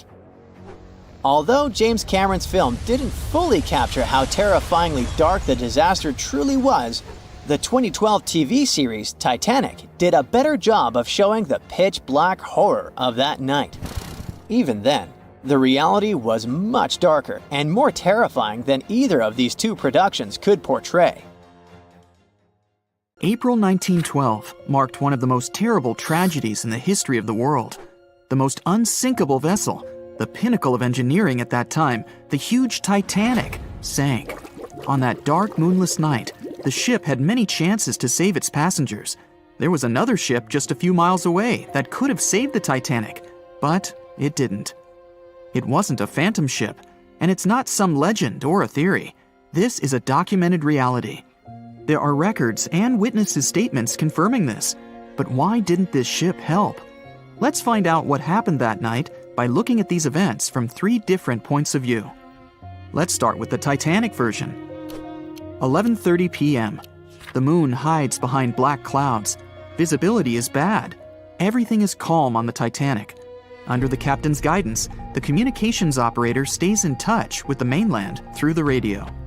At this moment, some stranger breaks into the frequency, interrupting the operator's communication. It's unclear what this strange man wants and what he's talking about. The operator doesn't try to figure it out. He shouts at the guy, demanding him to disconnect. The connection is interrupted. At 11:40 p.m., the Titanic crashes into an iceberg. The ice breaks the hull. Water begins to flood the lower decks. Nobody is panicking yet. 20 minutes later, at midnight, the ship's crew sends a distress signal through the radio frequency. Few people understand how bad the situation really is. After 20 minutes, at 12:20 a.m., they start lowering lifeboats with passengers. At 12:25 a.m., they receive a response to the distress signal. This is RMS Carpathia. Their captain reports they're already sailing at maximum speed towards the Titanic. But the problem is that the crash site is 58 miles away. This means Carpathia will only be here in 4 hours. At 12:45 a.m., the sinking ship's crew release rockets into the air. These flares are one of the main reasons for the terrible fate of many passengers, but more on that later. 90 minutes later, the Titanic's deck breaks and the ship dives underwater. At 4:10 a.m., the Carpathia finally arrives at the shipwreck location. The crew members make heroic efforts to save all the people. They take 705 survivors on board. At this moment, another ship appears. It's SS Californian. The Carpathia sails towards the New York coast with all the people. The Californian floats in search of passengers and finds nothing but wreckage. The ship was only a few miles away while the Titanic sank into the icy water. The Californian could have saved these people, but did nothing. Its captain, Stanley Lord, made one of the most terrible acts that a sailor can allow. He didn't help a sinking ship. When the world found out about all this, they detested Captain Lord. They couldn't bring charges against him, and the trial didn't punish him. But his career was ruined entirely, as no other ship company would hire him. Despite this, he never confessed he had been guilty. Before he passed away, the captain said it hadn't been his fault. If this was true, then what happened there? This brings us to the Californian version. It's the night of April 14th. The Californian is sailing in the cold waters of the North Atlantic. The ship gets into a section with a lot of icebergs. At 10:10 p.m., Captain Lord stops the ship. It's too dangerous to move around this area, as they can damage the hull. At 11 p.m., the ship starts drifting. It's impossible to move in such conditions with such poor visibility. The captain knows that the Titanic is coming here, so he orders the radio operator to warn the ship about the danger. Radio operator Evans turns on the receiver and tries to contact the Titanic. He spends about 30 minutes on it. The connection is finally established. At this moment, the Titanic radio operator is speaking with the mainland. Evans interrupts this conversation and tries to warn the ship about icebergs. The operator doesn't understand Evans' words. He's annoyed because Evans broke into the channel so brazenly. He shouts at Evans and cuts the connection. Tired, Evans turns off the receiver and informs his superiors about the incident. It's still a mystery how the captain reacted to this news. He probably thought the Titanic knew about the danger. He lets Evans go to bed. If Evans hadn't turned off the radio and waited 1 hour, he would have heard a distress signal from the Titanic. But you shouldn't blame him. At this point, he has no official reason to stay at the transmitter. Evans is too exhausted and can't fight drowsiness. So, Evans goes to bed. The Titanic begins to sink. Its captain sends a distress signal. The operator on board the Carpathia catches it, but the Californian doesn't, since the receiver is turned off. Captain Lord can't sleep. He feels that something is wrong. Meanwhile, the Titanic is rapidly sinking under the water. The captain gives the order to launch rockets into the air. And here is where one of the critical mistakes takes place. They release warning lights, but they are not red. The crew forgot to take red rockets on board for some reason, so they lit up the sky with a bright white light. If you need to send a distress signal, you need to release red lights. Captain Lord sees these lights, but doesn't perceive them as a cry for help. It can't be that there are no standard red rockets on such a massive ship as the Titanic. But, unfortunately, it can. Captain Lord thinks the Titanic is sailing away. Perhaps there is some unknown reason behind those white lights, but he doesn't really know. So, Captain Lord has no idea that the Titanic is sinking. He still decides to contact the ship, but this time, not through radio communication. Captain Lord doesn't wake up the radio operator and sends a signal to the Titanic through a signal lamp. It's important to understand that many old-school captains didn't take radio communication seriously. They didn't understand the value of this technology. That's why Captain Lord doesn't wake up Evans. He sends light signals, but the Titanic doesn't respond.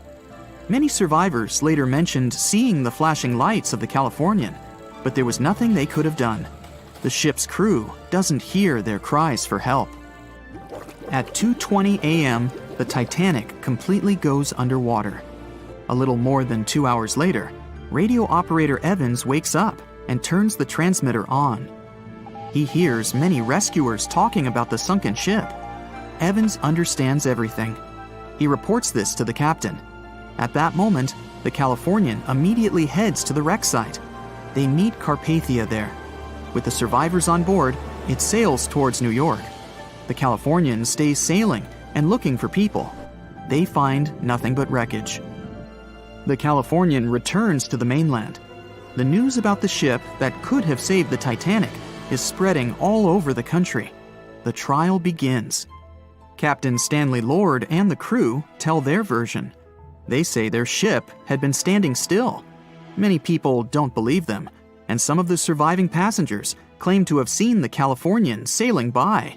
Still, the judge declares them innocent. 1962.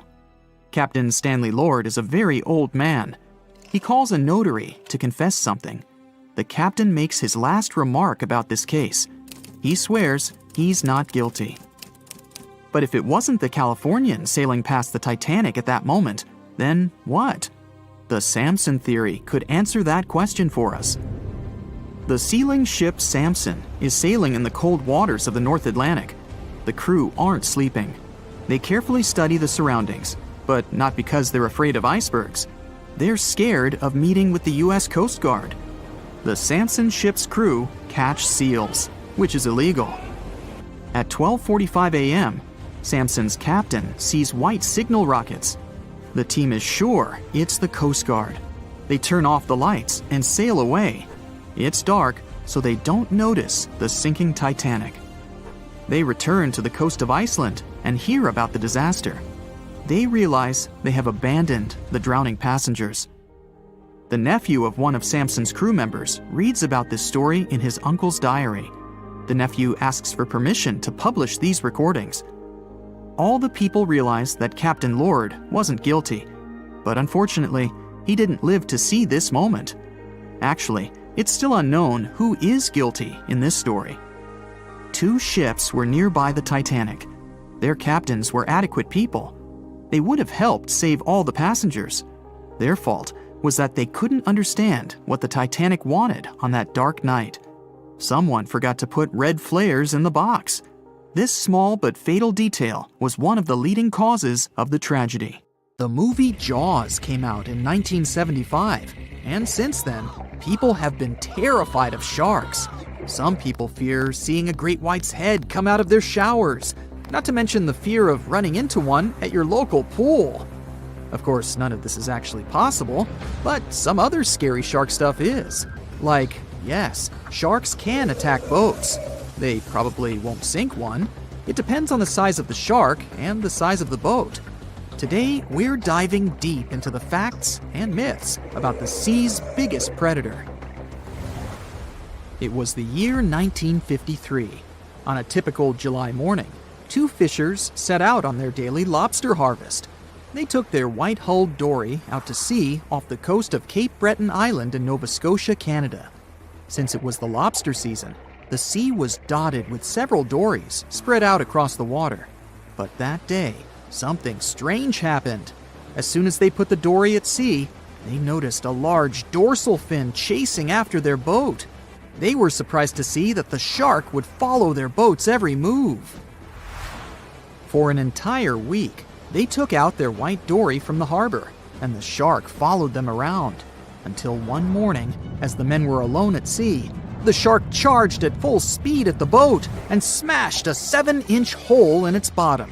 The boat turned over, and both men fell into the water. The shark didn't come after the men, though. Instead, it swam away and disappeared for good. To clarify, a dory is a small, fragile boat usually measuring 16 to 23 feet long. So how long did that shark need to be in order to sink it?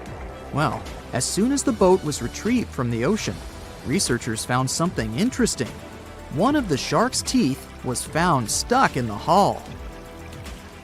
According to Harvard experts that analyzed the tooth, it most certainly belonged to a 12-foot white shark that weighed around 1,200 pounds. One thing intrigues scientists a whole lot. the great white didn't seem to be interested in the man aboard, but rather in the boat itself. The question is, why? Some people suppose that this great white followed the dory around because it was white, and the animal probably thought it was some big white mammal. It's not the first boat a shark has attacked.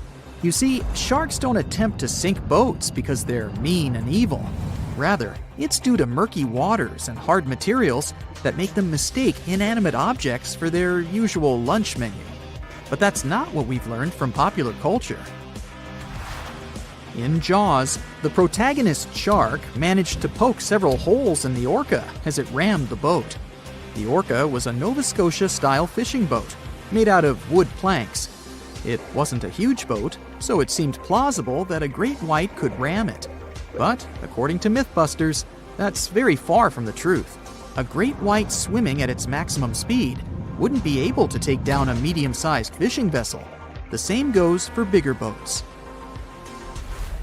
Some bull sharks or great whites can turn over smaller vessels though, like kayaks or small boats. If this happens, it's most likely because they think it's a sea mammal and nudge it before taking the first bite. No scientist can say for sure why they do this, only that it's usually a misunderstanding on behalf of the animal. The Shark Research Committee, a nonprofit scientific research organization, has documented a lot of shark attacks on inanimate objects and is trying to answer that question more thoroughly. So far, they've observed several attacks on objects such as crab trap buoys and inflatable float bags. The website has also registered 2 famous attacks on boats. The first one happened in 1959, and a shark left a tooth on the hull of a boat. Researchers later identified it as belonging to a 12-foot great white. The report of the other attack, which happened in 1989, claims that a boat was circled by a great white before the animal swam at the vessel at full speed and hit the boat several times. Of course, those who suffer the most from shark attacks and encounters aren't boats, it's surfers. As far as we know, surfers look like giant wobbly seals from the shark's perspective. According to the Shark Research Committee, there have been 41 confirmed shark attacks on surfers on the west coast of North America over the course of the last century. So, should we be so afraid of sharks after all? Let's learn more about these magnificent sea creatures. Off the top of your head, how many shark species can you name? 4, 8, 10? Well, there are over 500 species of sharks swimming in the ocean. They vary from tiny specimens, about the size of a human hand, to up to 39-foot-long creatures. The largest species of shark are actually not great whites, but whale sharks. And even those are small compared to the great megalodon. This ancient creature that lived around 20 million years ago reached an unimaginable length of 60 feet. By comparison, that's the same as 2 to 3 buses placed one after another. I wouldn't swim in megalodon-infested waters even if you dared me, that's for sure. We know that sharks are very good hunters, but why is that so? Their bodies seem to have been strategically built for speed. Instead of having a bone skeleton, like us humans, sharks have a cartilage skeleton, which makes them much lighter and also super fast swimmers. Each species of shark hunts depending on its nutritional needs. So, shark species that grow to an average of 3 feet have a diet based on fish. The ones that grow bigger start feeding off of bigger sea animals, such as sea lions and seals. Throughout their lives, some species of shark can shed over 30,000 teeth. Unlike humans, who are born with a set number of teeth in their jaws, sharks have an apparently limitless supply. In their defense, they do lose teeth pretty easily, as they can easily get stuck in their prey, for example. They also have multiple rows of teeth. The jaws of a great white can contain up to 7 rows of teeth, and can grow to be more than 6 inches long. And since we're speaking of great whites, the most feared shark species roaming the oceans, this is ray. Ray is an adult white shark. He can swim up to 50 miles a day, so he needs a lot of fat in order to keep his body functioning. Funny thing about Ray, when he opens his jaws to hunt, his eyes roll back together with his head, so his sight is hindered when he's taking a bite. Now, he does like it when the water is murky and underwater visibility is low. That's because it makes it harder for his prey to spot him coming. These conditions can make it easier for him to grab that yummy seal. But this can also make it easy for him to mistake a random boat for lunch and end up scaring some humans. Some Hollywood movies love to portray sharks as having superpowers. Although they're not innately cruel, one species of shark does have something that can be considered bizarre. Hammerhead sharks, one of the most dangerous species of sharks, have a sort of sixth sense. Inside their heads, they have electroreceptor organs called ampullae of Lorenzini. These organs allow sharks to detect the electromagnetic fields of all living things in the ocean. This ups their hunting abilities to another level. They can even find prey hidden in the sand because they sense its electromagnetic field. You should know one thing. If a shark lives in a balanced ecosystem, it won't feel the need to attack unknown things. These animals are curious, though, so maybe we should cut them some slack when they bite a piece off a random boat. Ships and planes disappearing without a trace. Passengers never seen or heard from again. Reports of strange lights in the sky. No, these aren't scenes from an upcoming Hollywood blockbuster, but some of the strange occurrences reported for over a century in an area ominously dubbed the Graveyard of Lake Ontario, also referred to as Canada's Bermuda Triangle, or the Marysburg Vortex. It stretches across a portion of Lake Ontario from Kingston to Prince Edward County in Canada, and down to Oswego, New York in the US. The tales about this area can be as chilling as the frigid lake water on which they took place. The most unsettling story involves the schooner called the Bavaria. It was 1889, and the ship was being towed across the lake. Rough waters severed the tow rope, and the Bavaria floated away. Luckily, the schooner was later found safe and fully intact. But there was one thing missing: the crew. Not a single person was found on board. What makes the story even more bizarre is that the dinner table was set, a loaf of bread was discovered, freshly baked, and the captain's money and his papers were fully accounted for. There was even a pet canary happily chirping away, as if nothing was amiss. What happened to the crew? We may never know. And this was not a unique incident. Just over a decade later, in 1900, 3 ships, the Annie Minnis, the Picton, and the Acacia, were sailing across the lake, but only 2 would make it to their final destination. The third one, the Picton, was speeding ahead of the others when it simply vanished. According to a cook on the Annie Minnis, we were well out into the lake and making good time when all of a sudden we saw the Picton's topsails coming off, and then her lower sails settled, and then, while we stood and watched, the Picton just disappeared. It's possible that the ship sank, as there was some wreckage later seen in the water, but the ship itself was never found, and none of its crew ever located. A few weeks later, a bottle with a note inside was discovered in Sackett's Harbor, New York. The note was from Captain Sidley of the Picton. "Have lashed Vesey to me with heaving line, so that we will be found together." Vesey was the captain's 12-year-old son. The note creates more questions than answers. If the witnesses were correct, the ship's disappearance was quite quick. When did Captain Sidley know he was in danger? Why not signal for help if he had any warning? And when did he have time to write a note, bottle it, and tie himself to his son? It truly is a mystery. And it was not just ships that ran afoul of the strange forces in the area. Planes also struggled to make it through in one piece. In 1975, Ron Scott flew out from the Picton Airport in his Cessna 172. As he entered the Marysburg Vortex, his plane banked to the side. For several seconds, he was unable to right the plane, but once he did, the same force banked him to the other side. Again, he was stuck there for a few seconds, unable to control his plane. A skilled pilot, he had never experienced anything like it before. He was certainly luckier than Royal Canadian Air Force pilot Barry Allen Newman. Newman was at the same spot back in 1952. when he lost control of his jet and crashed into the lake. To this day, his body has not been found. In total, over 270 ships and at least 40 planes have met a tragic end in this area. And adding to the mystery, sometimes people report a series of bright lights or orbs, or a dark ship hovering in the sky. These are even harder to explain. Witnesses willing to report them are adamant they are true. Sid Wells said he watched a strange shape like a multifaceted diamond slowly spinning in the sky, and then it just disappeared. Others claim to have seen it too.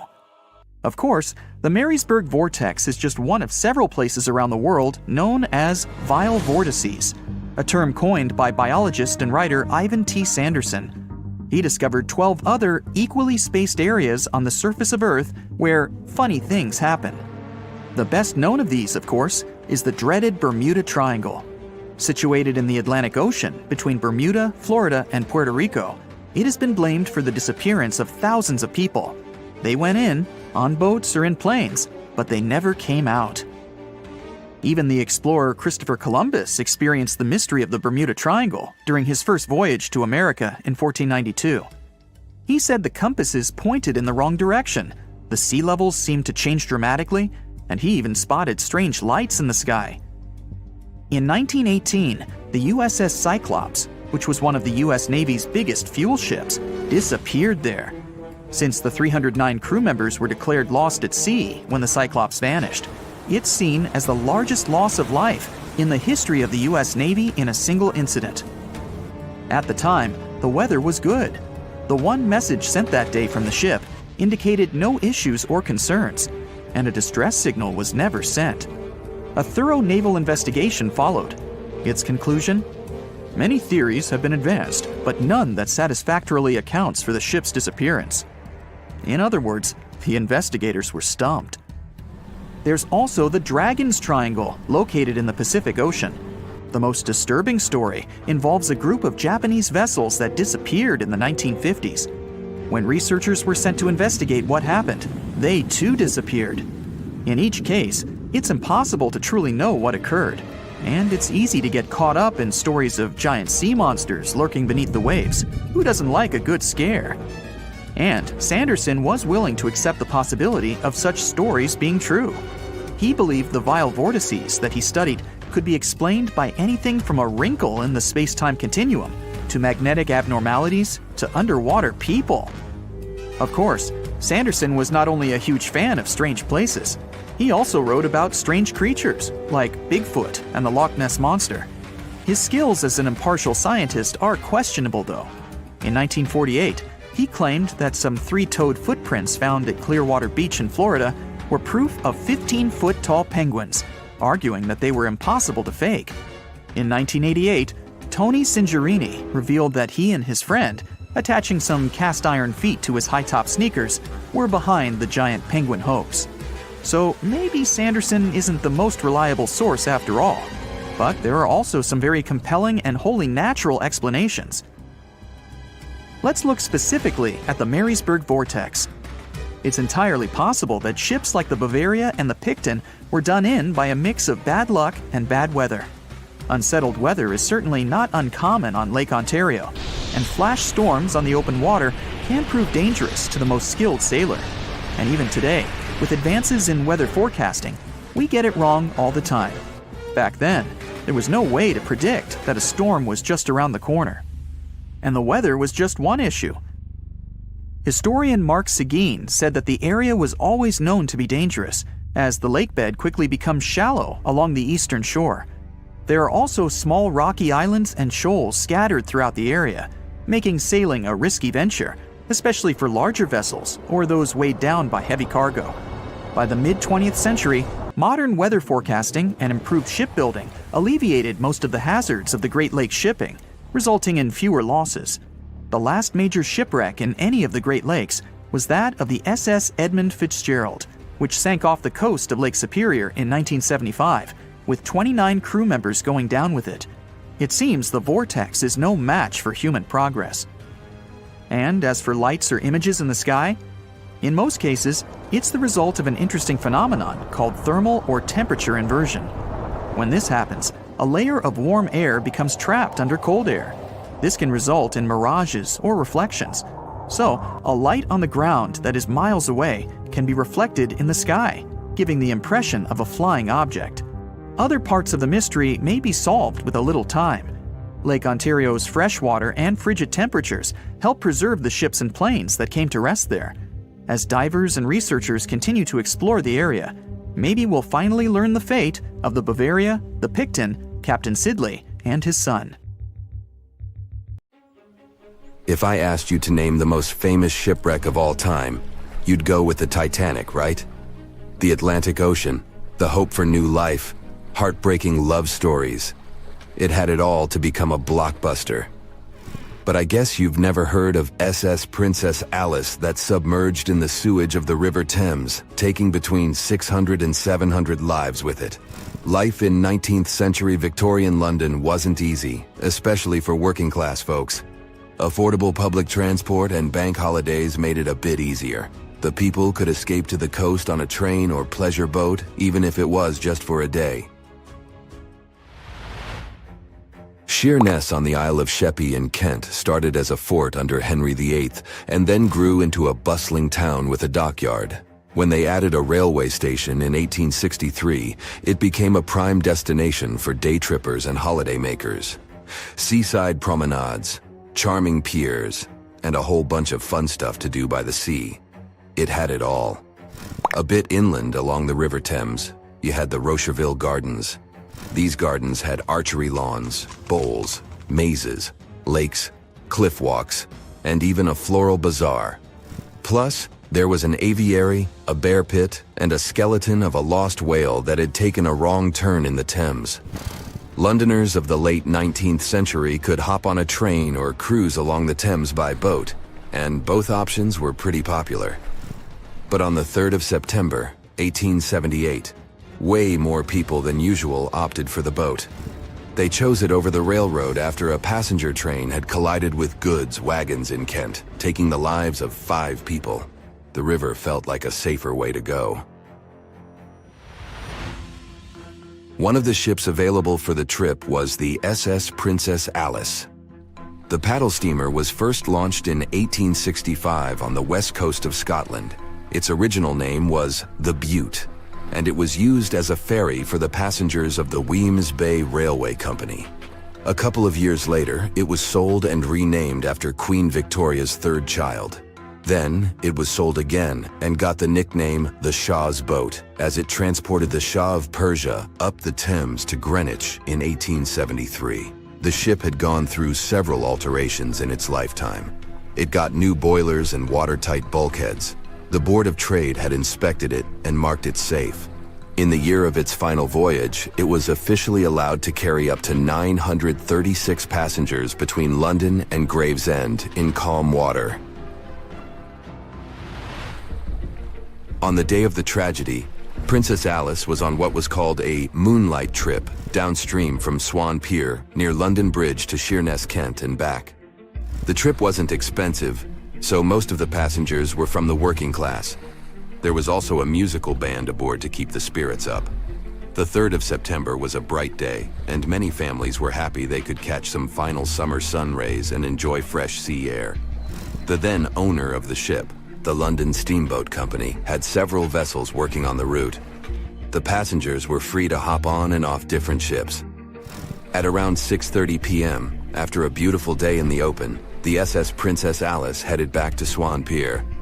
No one kept official lists of passengers, so we'll never know exactly how many people were on board that evening.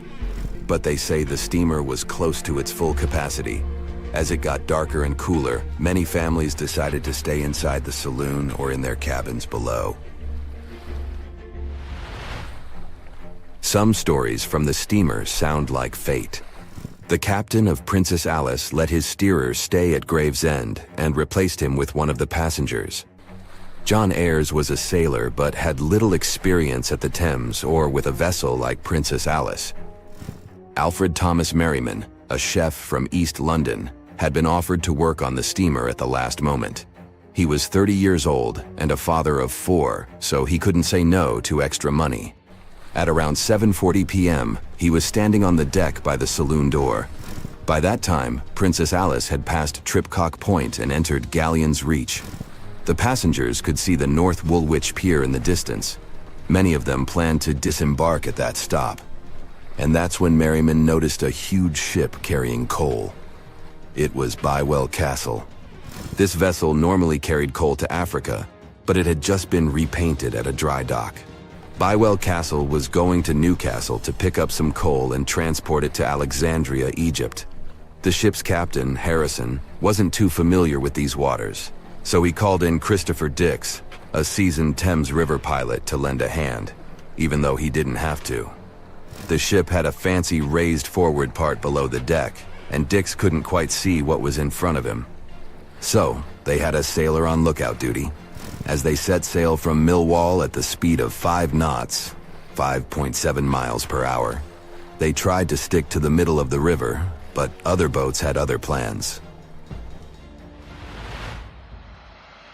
When they were approaching Galleon's Reach, Dick spotted Princess Alice's red port light, headed their way, but planning to pass on the right side. At the same time, Grinstead, the captain of Princess Alice, was going against the river's flow, trying to find the smooth waters on the south side. He adjusted his course, steering into Bywell Castle's path. Both crews realized they were headed for a collision. Dix tried to steer clear and even ordered reverse full speed on the engines, but it was too late. The Bywell Castle collided head-on with the Princess Alice, which was much smaller, weighing less than a third of the 890-ton coal-carrying collier. It sliced the passenger steamer in two. As Merriman remembered later, laughter on board immediately changed into screaming and panic. Some people rushed to the bridge for safety. Merriman hurried to the captain, asking what to do next. The captain's response was grim. "We are sinking fast. Do your best." The ends of the steamer went high into the air, and the middle just sank, taking passengers with it. Those unfortunate ones who were below deck were tragically trapped. The impact caused tons of untreated sewage to gush from outlets near the collision site. The water became a frothy mess of unprocessed waste with a horrible odor. It was potent enough to make even the most resilient sailors retch. Amid the chaos, passengers struggled for life in the contaminated water. They inhaled lungfuls of hazardous waste without knowing. The crew aboard the Bywell Castle sprang into action. They dropped ropes from their deck, urging Princess Alice's passengers to climb aboard. Anything that could float, from planks to barrels, was tossed into the water to serve as flotation devices for those in need. Other members of their team launched a lifeboat, saving 14 people. Nearby boats, moored along the riverbanks, joined the mission, plucking survivors from the water. Many of Princess Alice's passengers didn't know how to swim, and it was even trickier for ladies wearing long, heavy dresses. Merriman was among the lucky ones who could swim. He first held on to a piece of wreckage, and then, when others got to it, swam away and caught onto a rope hanging over the side of the Bywell Castle. They managed to save around 130 people this way. Another survivor was Robert Haynes, who played in the Princess Alice band. He was fond of ships and had noticed the Bywell Castle a couple of minutes before the collision. He chose not to follow the rest of the band, who went downstairs for a break, and that saved his life. Princess Alice's sister ship, Duke of Teck, arrived 10 minutes too late to assist with the rescue efforts. Only 2 people who had been below deck or in the saloon managed to survive the collision. We still don't know the total count of lives taken on that day, but it's somewhere between 650 and 700. And what makes this story even more tragic is that it has been mostly forgotten.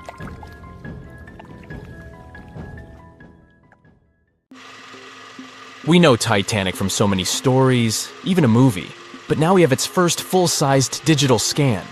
And nope, it's not like those models from before, where we mostly imagined what the ship was supposed to be like.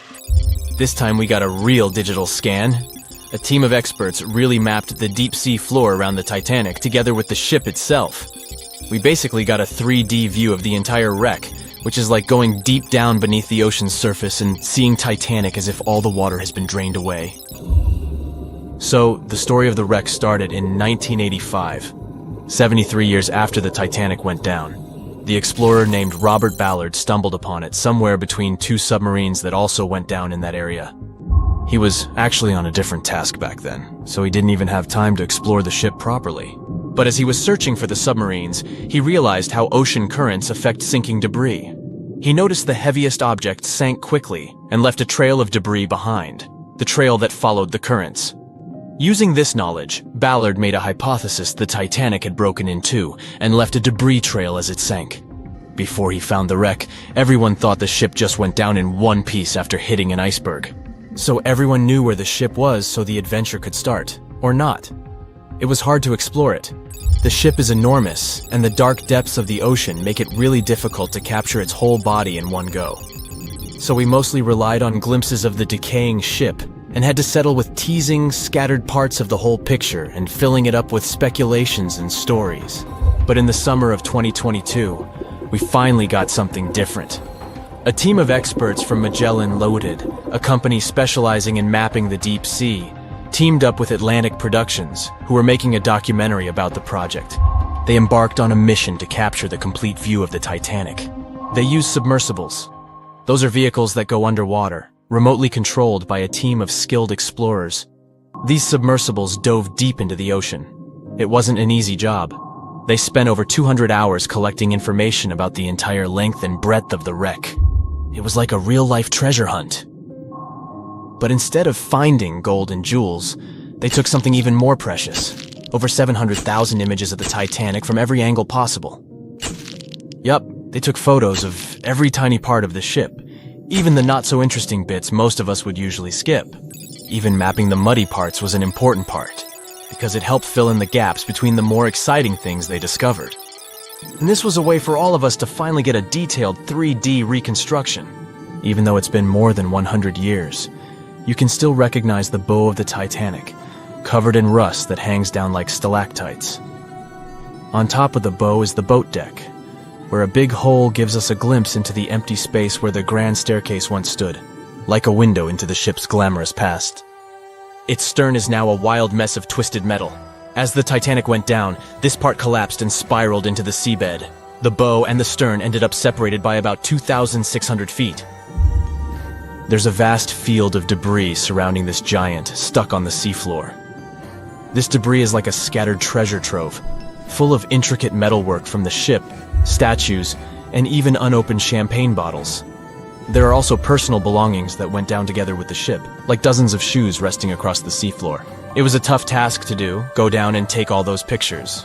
It may not sound that hard at first, considering it was the vehicle that really immersed itself into such deep parts of the ocean, not the people. But studying the ocean is hard. We haven't explored, mapped, or even seen over 80% of it. The conditions are harsh, and the pressure becomes more intense the deeper you go. And their vehicle had to dive down to nearly 13,120 feet below the surface. That's like 12 Eiffel Towers stacked on top of each other. Plus, you have strong currents in that area, so it was probably like trying to navigate through a watery maze. And submersibles weren't supposed to touch anything. Even the slightest wrong step can damage the wreck that was already so fragile. It seems like the Titanic is frozen in time, so it will always be there waiting for us. But in reality, it's slowly disappearing. It's pretty obvious that the ocean water ruined it considering how long it has been down there. But it's not just that.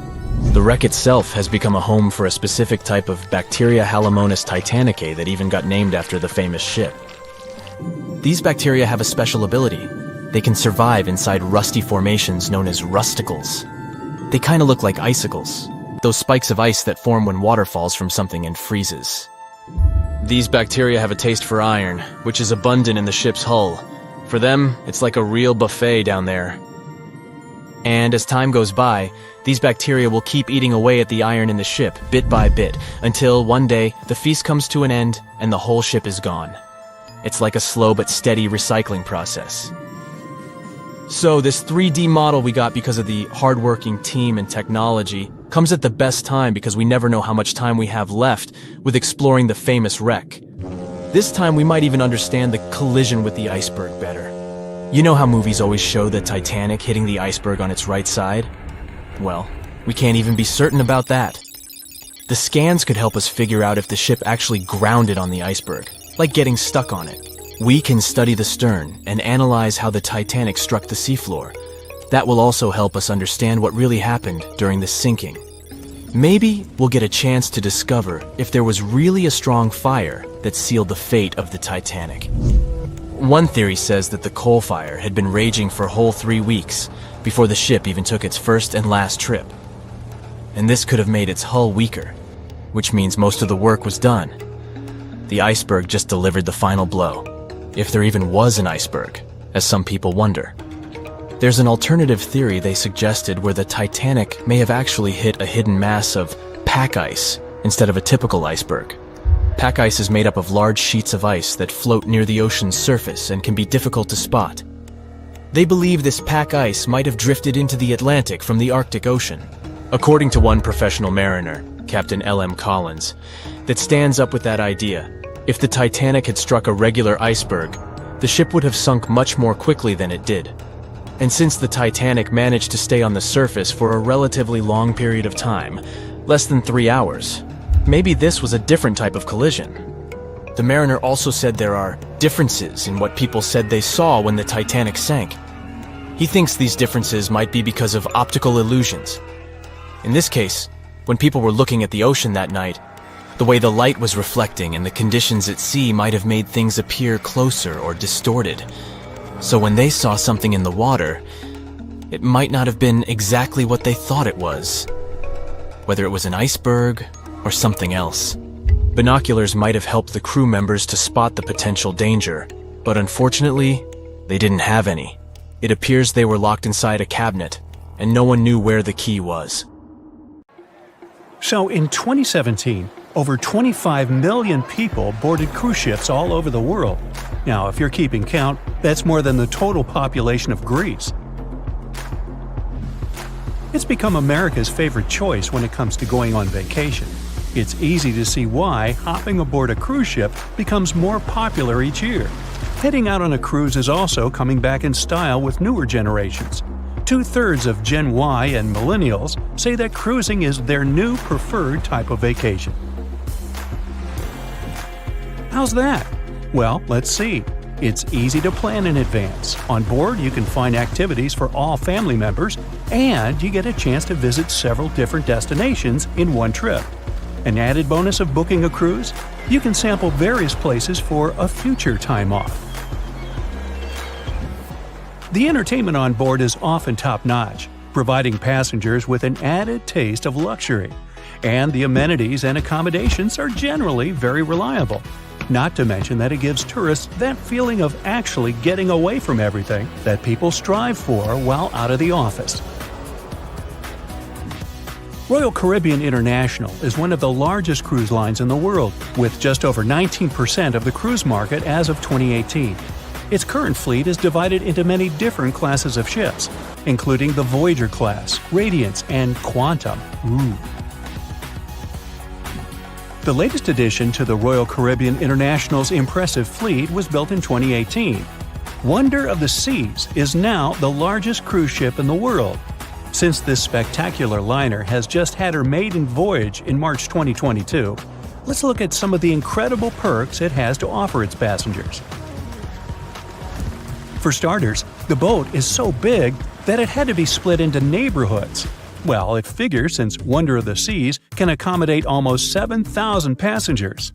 Fond of New York? Well, no worries. Wonder of the Seas has a central park of its own, with an estimated 10,000 plants to check out. The ship's central park is a feature of all Oasis-class ships, being one of the so-called neighborhoods. Let's look at some other areas, shall we? Like this boardwalk, a place that includes an arcade, a candy store, and a sports bar. It's best suited for long walks. There's a pool and sports zone on Wonder of the Sea. These areas feature the ship's numerous pools and hot tubs. There are many activities to check out on the sports court. Then there's the Royal Promenade, or Promenade if you prefer. That's the main road on Wonder of the Seas, with bars, lounges, and places to grab a cup of coffee, or a luxurious latte. The entertainment neighborhood is the focal point for leisure activities on the ship. Here, guests can find a comedy club, an ice skating rink, and even a theater. The spa and fitness area is a tranquil zone with a huge array of treatments available. The fitness center is free of charge, by the way, so there's no excuse for guests to skip a leg day. An extra 8th zone was added to Wonder of the Seas. It's called the Suite Neighborhood. This is an exclusive area designed for guests staying in the suites. Oh, now I get it. It's located at the top of the ship. Guests here have designated staff members called Royal Genies. Yeah, if you rub a lamp in your suite, they appear. Nah, not really. The genies are similar to butlers. They can cater to just a few cabins. Of course, the cruise line wants to divert other guests from asking these crew members various questions and taking their time. That's why the genies don't wear name tags in public areas. As for its itinerary, Wonder of the Seas was initially supposed to be homeported in China, but Royal Caribbean decided to move the liner to the United States. In March 2022, the ship started its journey with 7-night Eastern and Western Caribbean itineraries. In May 2022, Wonder of the Seas is scheduled for a trip to Europe, with Western Mediterranean cruises from Barcelona and Rome planned for its guests. Passengers will also be able to visit Palma de Mallorca, Spain, and Capri, Italy. When the summer season is over, Wonder of the Seas is scheduled to return to Florida to offer year-round sailing starting November 2022. And by the way, there is no truth to the rumor that a special cruise only for highly allergic and hay fever sufferers will be called the Wonder of the Sneeze. Nope, not at all. Now, it's hard to imagine a ship so massive that can accommodate so many amenities on board. For example, the Titanic was the largest ship of its time, measuring 882 feet in length. And Wonder of the Seas is not only 1,188 feet long, it's also 36% taller and 34% wider. Speaking of lifeboats, which I am about to, Titanic had a mere 20 lifeboats on board, which was tragically not enough to fit all the passengers after the ship hit the iceberg. But Wonder of the Seas has an even smaller number of lifeboats, 18 to be precise. Sounds weird and dangerous? Well, not really, given that each of these lifeboats can accommodate up to 370 people. It means that all the passengers and crew members, an estimated 8,000 people if fully booked, are going to be safe in case of an emergency. If we could somehow have a race between the two ships, well, Titanic was in fact the faster ship out of the two, beating Wonder of the Seas by 1 knot per hour. Cruise ship passengers today are more interested in the experience rather than the speed of the boat itself. That's why how fast a ship can travel is not an extremely important aspect nowadays. In terms of costs, Titanic cost around $7.5 million at the time of its construction. It's the equivalent of about $200 million today. How about Wonder of the Seas? Well, it cost a staggering $1.35 billion to build, making it 6 times more expensive than the Titanic. How about we compare ticket prices? Well, in this case, the least expensive ticket on Titanic was £7. It's about $1,000 today. The cheapest ticket on Wonder of the Seas is currently $423, but prices may vary depending on the location, season, itinerary, and how much you tip your Royal Genie. And I know you were going to ask, how about icebergs? Well, Titanic steamed in the frigid North Atlantic, where you had to be on the lookout for those. Wonder of the Seas will be cruising the balmy Caribbean, where the worst thing you can hit on is 17 and blackjack. Oops, busted. Anyway, set side by side with its other sisters from the Royal Caribbean fleet, Wonder of the Seas is equally as impressive. The company's earliest ships could host about 2,500 people. This included passengers and the staff. Such ships were Splendor of the Seas, Legend of the Seas, and the smallest of them all, Thumbelina of the Seas. No, wait, that should be Empress of the Seas. Oops, my bad. The largest ships in the company's fleet can now house about 9,000 people altogether. That's almost 3 times the size and capacity of the earlier liners. Wonder of the Seas is one of them, as well as Harmony of the Seas and Symphony of the Seas.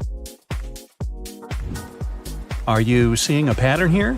Yep, if you ever encounter a ship with "of the Seas" in its name, it's safe to assume it belongs to Royal Caribbean. But if it's a can of tuna, it might actually be Chicken of the Sea. Hey, I like tuna. Now, choosing between cruise ships based on their size is like wondering if you should visit your local museum or the Louvre in Paris. It all depends on your preferences. Some families prefer small settings. Others are a fan of large spaces that can provide everything they need.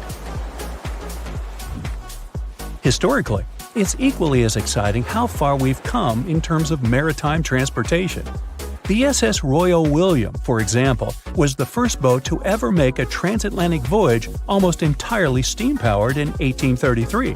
And it was a mere 160 feet long and could house roughly 155 passengers. And if the seas were calm, then they were housed less roughly. Similarly, the first modern megaship in the world was the MS Sovereign of the Seas. Launched in 1987, it was only 888 feet long and could carry a little under 3,000 passengers. Size and capacity are not the single improvements added to newer cruise ships out there. Recent technological developments in artificial intelligence and facial recognition have allowed cruise operators to ensure faster, smoother boarding for passengers. If, in the past, it took from 60 to 90 minutes for all passengers to board a ship, nowadays, cruise ship operators manage to get people comfortably settled in less than 15 minutes. Now, I'm sure you're already eager to book a ticket, but let's look into some of the more interesting activities you can try on board Wonder of the Seas. This way, you'll know what you're getting yourself into. All Royal Caribbean ships have loads of artworks available for their guests to enjoy. But Wonder of the Seas goes above and beyond, even featuring statues of astronauts in key locations around the ship.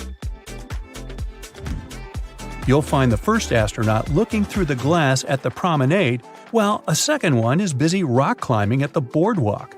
The third and last astronaut is more of a movie fan. This statue can be found near the movie screen sitting area. Going astronaut sightseeing is proving to be quite the experience among guests. In the areas with no access to sunlight, Wonder of the Seas features virtual balconies.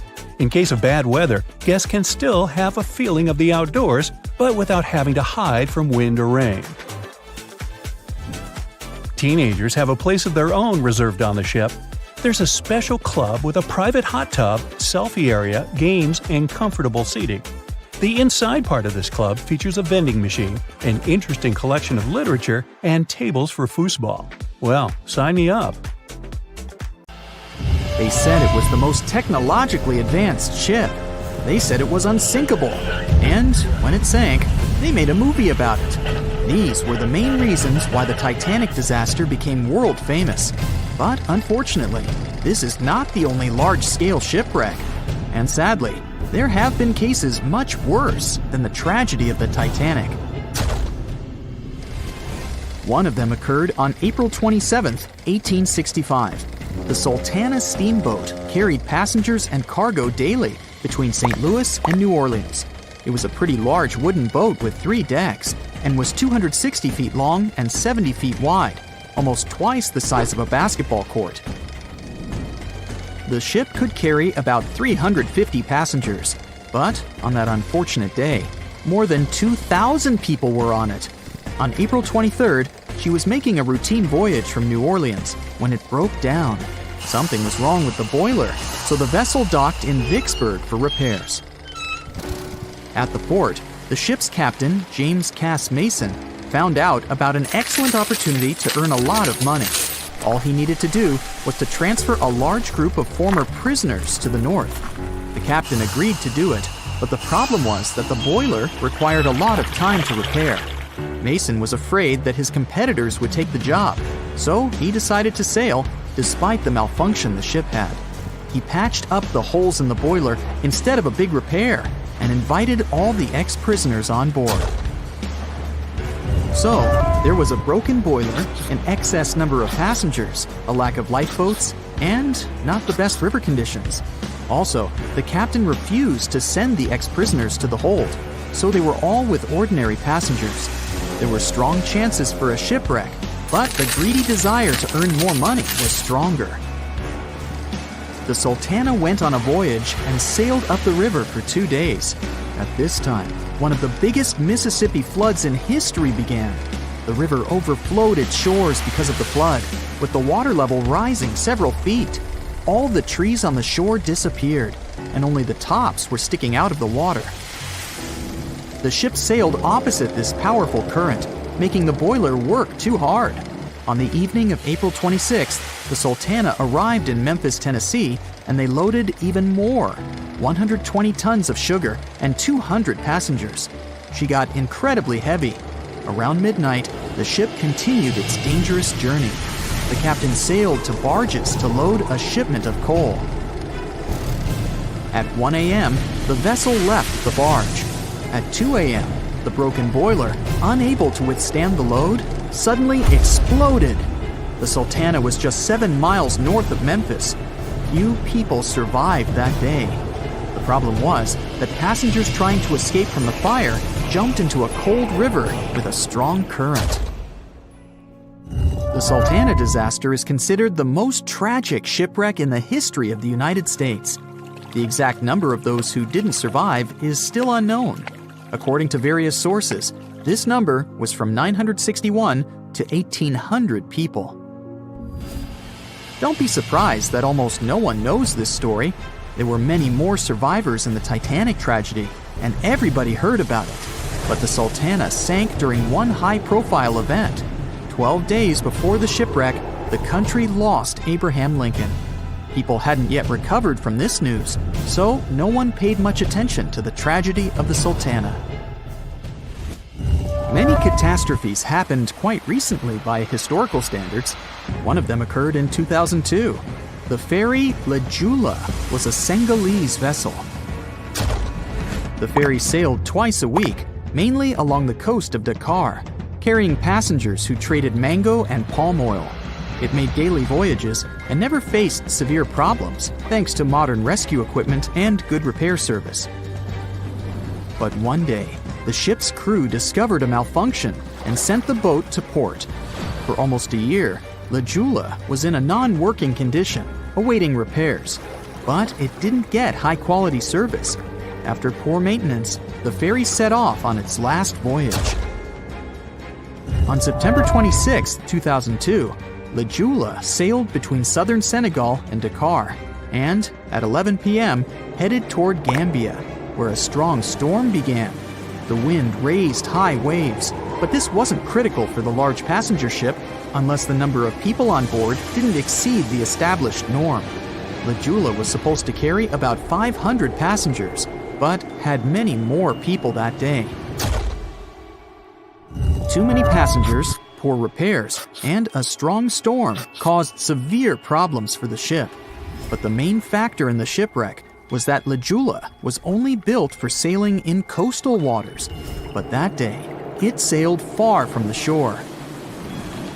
Big waves started rocking the boat, and at some point, it just turned upside down. The ship's deck went underwater, and its lower part stuck above the surface like an iceberg. All the passengers sitting in cabins fell on the ceiling and lost their orientation in space. There were no holes or damage in the ship's hull, and water flooded the lower decks for a long time. The vessel stood in a twisted position for several hours. Then, the boat began to sink when the water seeped through the deck and hold. The ocean was warm, but no one came to save the passengers. People had to wait almost 4 days to be rescued. Unfortunately, only a few managed to survive. The Philippines is a very dangerous area for ships. This place consists of several thousand islands and a vast area with shallow water. Ships can run aground and damage the hull with reefs and pitfalls. On September 20th, 1987, one of the most terrible disasters in navigation history occurred there. A Philippine passenger ferry called Dona Paz left one of the islands and sailed toward Manila. The sun was shining, the ocean was calm, and the visibility was good. But for some reason, the crew members didn't notice how the tanker Vector was approaching them. The two ships collided at low speed. The collision wasn't strong, but the problem was that the Vector had tons of oil on board, and the Dona Paz crashed into the cargo hold where that oil was stored. So it spilled all over the ocean, and then a spark slipped through. Not only did the two ships catch fire, but also filled with water. Both ships sank in a matter of seconds. Only a few dozen people survived that disaster. On September 27, 1854, the passenger ship Arctic sailed from Liverpool to New York. The fog came rolling down, and visibility got really bad. Another boat appeared out of the thick white haze, the French steamer Vesta. The ships were close enough to each other that a collision was inevitable. The French vessel was smaller, so it seemed to the Arctic's captain that Vesta had received a lot of damage. And while he was staring at the other ship, his boat got quickly filled with water. The captain gave the order to sail to the shore as fast as possible, but the ship's engines stopped working because of the flood. Then the ship's crew started to lower lifeboats with women and kids. Still, when rescuers found lifeboats with people, it turned out that only 87 out of 400 people survived, 65 crew members and 22 passengers. Surprisingly, there were only grown men among them. The ship's captain survived by clinging to the wreckage. All newspapers wrote about this story as one of the most terrible and shameful tragedies in navigation history. The survivors were criticized because they didn't save women and kids, and the crew members were accused of violating the law, since the safety of passengers should be higher than the safety of sailors. But despite this, none of them were brought to responsibility. Unfortunately, shipwrecks still occur to this day, but fortunately, there are fewer of them than before, thanks to modern navigation systems and radar. But no technology can guarantee there won't be a super strong storm or any other emergency that no one can foresee. In the Titanic movie, you won't see any fumes above the fourth funnel of the legendary ocean liner, and it's not a mistake. Back in 1911, the year before the Dream ship's departure, large ships would mostly sail with 4 chimneys. They needed those to draw heat and fumes from their massive boilers. The Titanic was a real engineering gem that only needed 3 chimneys to function. So the fourth was added for balance and more impressive looks. The White Star Line thought the public would have been disappointed to see only 3 pipes on the greatest ship of all time. The Titanic's sister ships, the Olympic and the Britannic, also had 1 fake funnel each for the same reason. The dummy chimney wasn't completely useless and served for ventilation. It took out the fumes from the machine spaces in the lower decks and from one of the first-class general rooms. 1 big ventilation funnel, instead of several small ones, helped to declutter the upper decks and left more open space for passengers to enjoy their strolls. When Titanic went down, the funnels, each weighing 60 tons, went down with the rest of the ship. They were made extra tall to make sure the passengers weren't covered in the soot being ejected. Their height and weight let them stay in the upright position. The forward funnel, followed by the others, fell only when the ship went for the final dive. Those chimneys were much lighter than the bow, so they spread among other debris. The light material they were made of flattened once it hit the bottom, and the iron-eating bacteria living deep down took care of it later. The bow of Titanic remained intact when it hit the seabed, but the stern was completely mangled. When the famous ocean liner hit that iceberg, things got really messy. It took the future movie star a whole 2 hours and 40 minutes to submerge completely. The collision let water flood 6 out of 16 watertight compartments. As the water gushed into the starboard side, the ship started to tilt down in the front and a bit to the right. By midnight, The damaged compartments were spilling water into others, and it was chaos because these compartments were only watertight horizontally. Soon enough, water started flooding through the anchor chain holes, and by 2 a.m., the bow was sinking, and the stern's propellers were lifted out of the water. The ship kept flooding until the moment the bow went underwater, and the stern shot up almost 45 degrees. The weight of those massive propellers stressed the ship's midsection. The steel just couldn't handle it and failed. Survivors described that moment as some loud noise, like breaking china or falling gear. That was the Titanic's upper structure giving in. By 12 past 2 a.m., the bow and stern were only connected by the inner bottom structure. Minutes later, the bow, weighing almost 16,000 tons, broke loose from the stern. The stern rose sharply to an almost vertical position and started sinking slowly. By 2:20, it disappeared underwater. The bow was cruising down at about 13 miles per hour and had hit the ocean floor almost a half an hour before the stern. The two parts of the Titanic now lie 2,000 feet apart, pointing in different directions. The bow remained mostly intact, just covered in mud. The stern turned into a tangled wreck because of the implosions it went through during the descent. The air trapped within the structure just couldn't handle the increasing pressure of the water deep down. Signal rockets played a big part in the Titanic's tragedy. When a ship goes down, you're supposed to shoot up red flares to signal trouble. But someone decided to stock Titanic with white lights instead of the usual red ones. So when the ship smacked into that iceberg, the crew fired off white flares. The SS Californian was passing nearby, and his captain knew the Titanic was in a dangerous iceberg zone. The crew didn't spot the sinking Titanic, but they sure saw those white rockets. The radio between the ships was useless because the Californian's operator switched it off. The captain had a gut feeling something was off, so he flashed a Morse code light signal at Titanic. But he received no reply because the Titanic had already gone underwater. There was another ship, Samson, sailing alongside the Titanic. It had plenty of illegally hunted frozen seal meat from Canadian waters abroad, so it was sailing with lights off to remain unnoticed. When they saw the Titanic's white rockets, they thought it was the Coast Guard and zoomed away. Samson didn't have a radio, so they couldn't find out about the ongoing disaster. The crew got the news about Titanic only when they got to the coast of Iceland the following month. There have been many theories to explain the Titanic tragedy, and one of the recent ones says that there was a fire involved. An Irish journalist went full detective for decades, digging into the mystery, and stumbled upon a game-changer. He came across a photo album that had been hiding from the public for a century after the tragedy. In the pictures, taken at the Harland and Wolff shipyard in Belfast, Northern Ireland, just over a week before the liner sailed, you can clearly see a massive 30-foot black spot on the ship's hull. Maloney researched the photos and eyewitness testimony from the time and claimed that a fire spontaneously broke out inside of one of Titanic's enormous coal bunkers. It was raging for a whole 3 weeks and messed with the metal, critically weakening a crucial segment of the ship's hull. Back then, most ships had just one hull, so it was the only skin the Titanic had. That's why the iceberg managed to punch a hole through the ship so easily. If it hadn't been for the fire, the Titanic might have shrugged off that iceberg collision. The company operating the liner knew about the fire, but they decided to conceal that fact. They didn't want any negative stories in the press as they faced some serious competition in transatlantic voyages. The Titanic was sold out, so they stocked up on coal and made it sail. The moon might have also played a role in the sinking.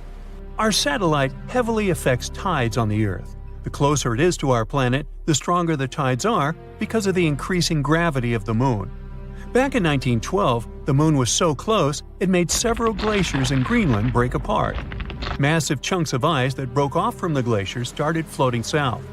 The supermoon event came just 6 minutes after a spring tide. During new and full moons, the alignment of the moon, the Earth, and the Sun makes their combined gravity reach its peak. And the day before, our planet had come the closest to the Sun that year, which made the gravity even stronger. This mixture of events created perfect conditions for one of the most powerful tides in history.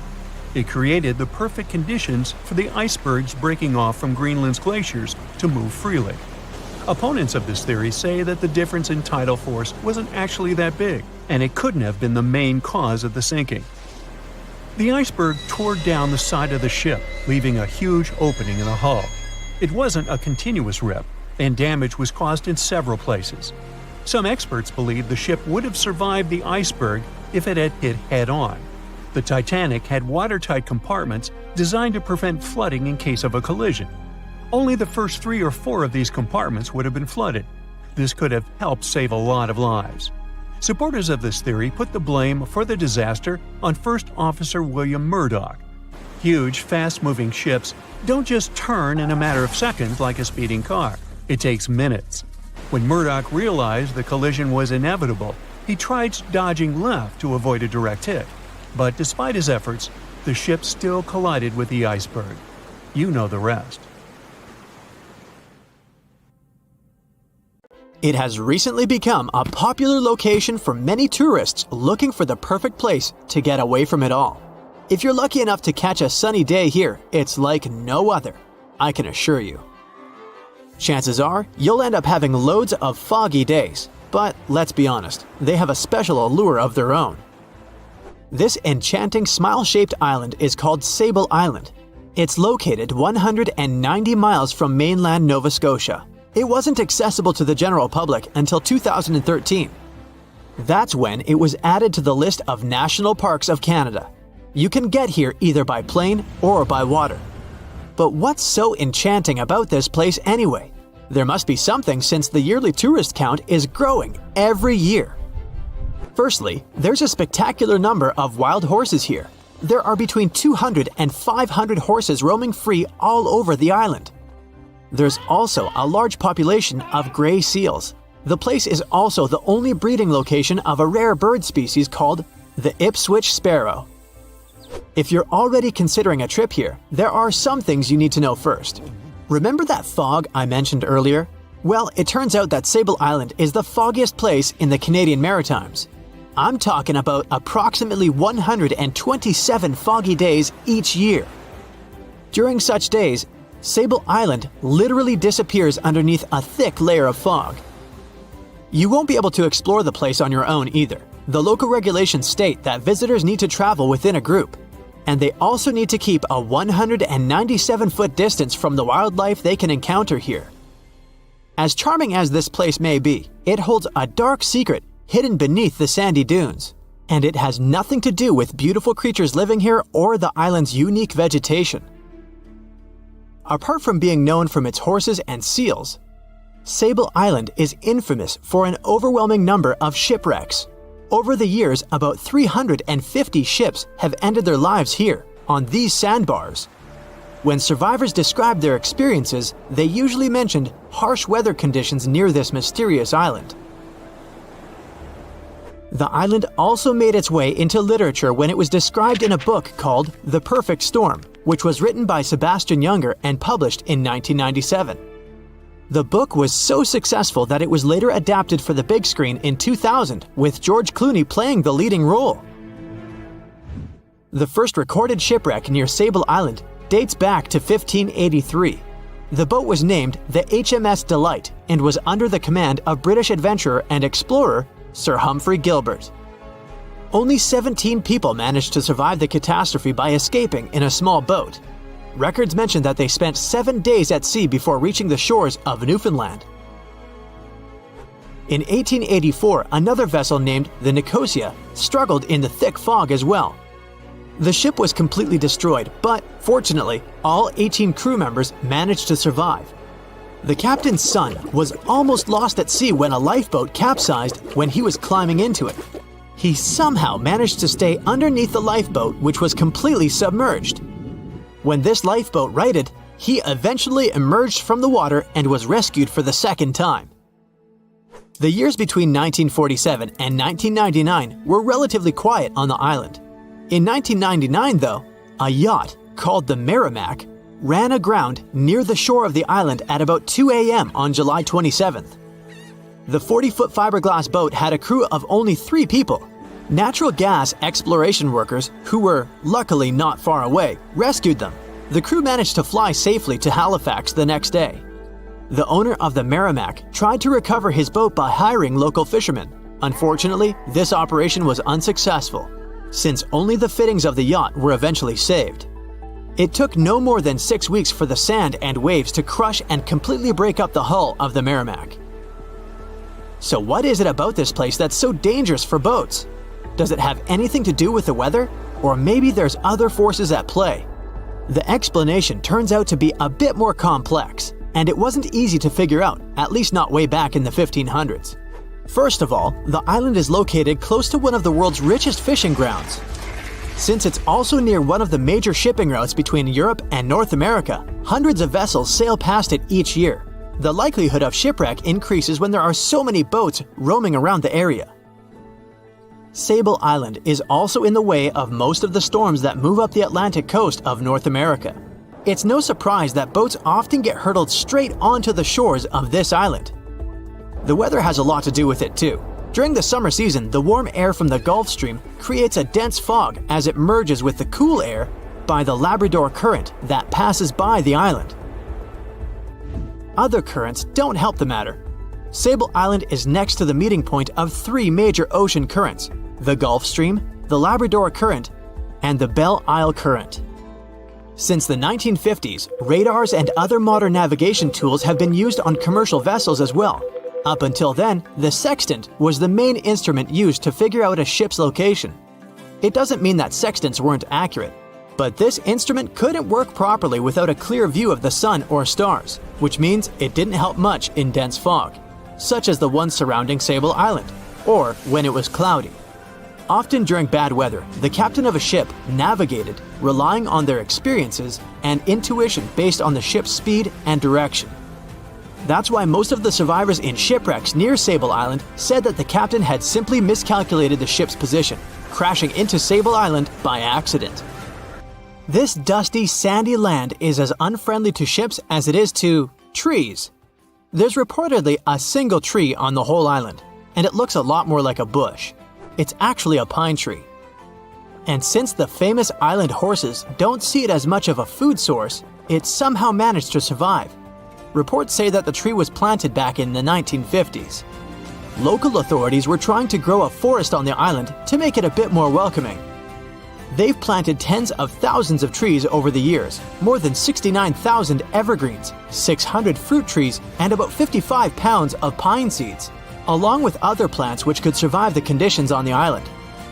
But they were no match for the extreme weather and sandy soil. Out of all those plants, just one pine tree is still alive. Thanks to its resistance, it has even become a symbol of Sable Island. Interestingly, for around 40 years, the island also had just one inhabitant. Can you imagine that? One person living on a remote island for so many decades? It's the story of a woman called Zoe Lucas. She chose to surround herself with the only residents on the island: the horses, the gray seals, and the many species of birds. An esteemed naturalist, she mentioned in an interview she gave back in 2017 that she was used to living on the island and that she never got lonely. To survive here, she had to put together an essentials kit. It included a notebook to take notes and a pair of binoculars to study the wildlife. You can safely assume she wasn't scared of the intimidating surroundings, since she decided to eventually call this place home. At first, Zoe wanted to set up camp on one end of the island, near some abandoned buildings. But eventually, she settled in a wooden house near a bunch of sand dunes. A Canadian institution called the Meteorological Service of Canada put together the simple construction back in the 1940s. Parks Canada operates the building these days. Zoe's work included gathering as much data on the local horse population as possible. It could help scientists better understand how they managed to adapt to the unfriendly environment. She also helped gather the debris that made it to the shore to help track pollution levels. Among all the rubbish that she collected, there was a refrigerator and a crate full of fresh peppers. Some other specialists eventually started working rotating shifts on Sable Island to offer the brave woman a little bit of company now and then. Far out in the open sea on a perfectly calm day, a dot appears on the horizon. It grows in size as it gets closer, and soon you can see it's a ship. But when you look at it through the spyglass, chills go down your spine. The vessel is in perfect condition and its cargo is on board, but it's completely devoid of people, drifting listlessly along the current. That was what the captain of the Ellen Austin saw in 1881, and what brought his crew so many sorrows. In December of the previous year, the Ellen Austin, a big 210-foot-long ship, left the port of Liverpool to make its trip to New York. The ship was carrying a load of people hoping to find a better life in the New World. Captain A.J. Griffin took the vessel due southwest for a shorter voyage, and a few weeks into 1881, they found themselves north of the Sargasso Sea, known for its lack of winds and strong circling currents. Ships that got caught in those could lose control and keep on drifting in circles until they were dragged into the center. From there, they'd be incredibly lucky to get back past the currents, but more often than not, they stayed in the desolate desert of the sea forever. Worse still, the area belonged to the notorious Bermuda Triangle, which was already known to take down ships and make them disappear without a trace. The ship's crew were nervous, afraid of being in such a dangerous area so close to a sea that could bring them to a standstill. And ominously, some of the Sargasso Sea's calm must have escaped it, because the Ellen Austin lost its speed one day and fell adrift without the winds. It was fine, though. They had ample provisions and were still on schedule. Captain Griffin was walking around his ship, giving orders in a voice full of calm authority, and both his crew and passengers trusted him completely. But then, the lookout shouted from above that a ship was in sight. And indeed, when the captain looked in the direction the man was pointing, he saw a small schooner moving slowly into view and towards the Ellen Austin.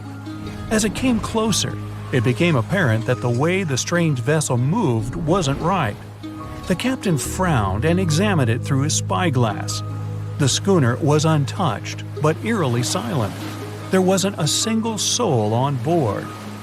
Derelict ships weren't that rare in the Atlantic at the time, but neither were pirates. Captain Griffin decided to wait and watch. After 2 days, the schooner was as quiet as always, and Captain finally thought it was fine to move in.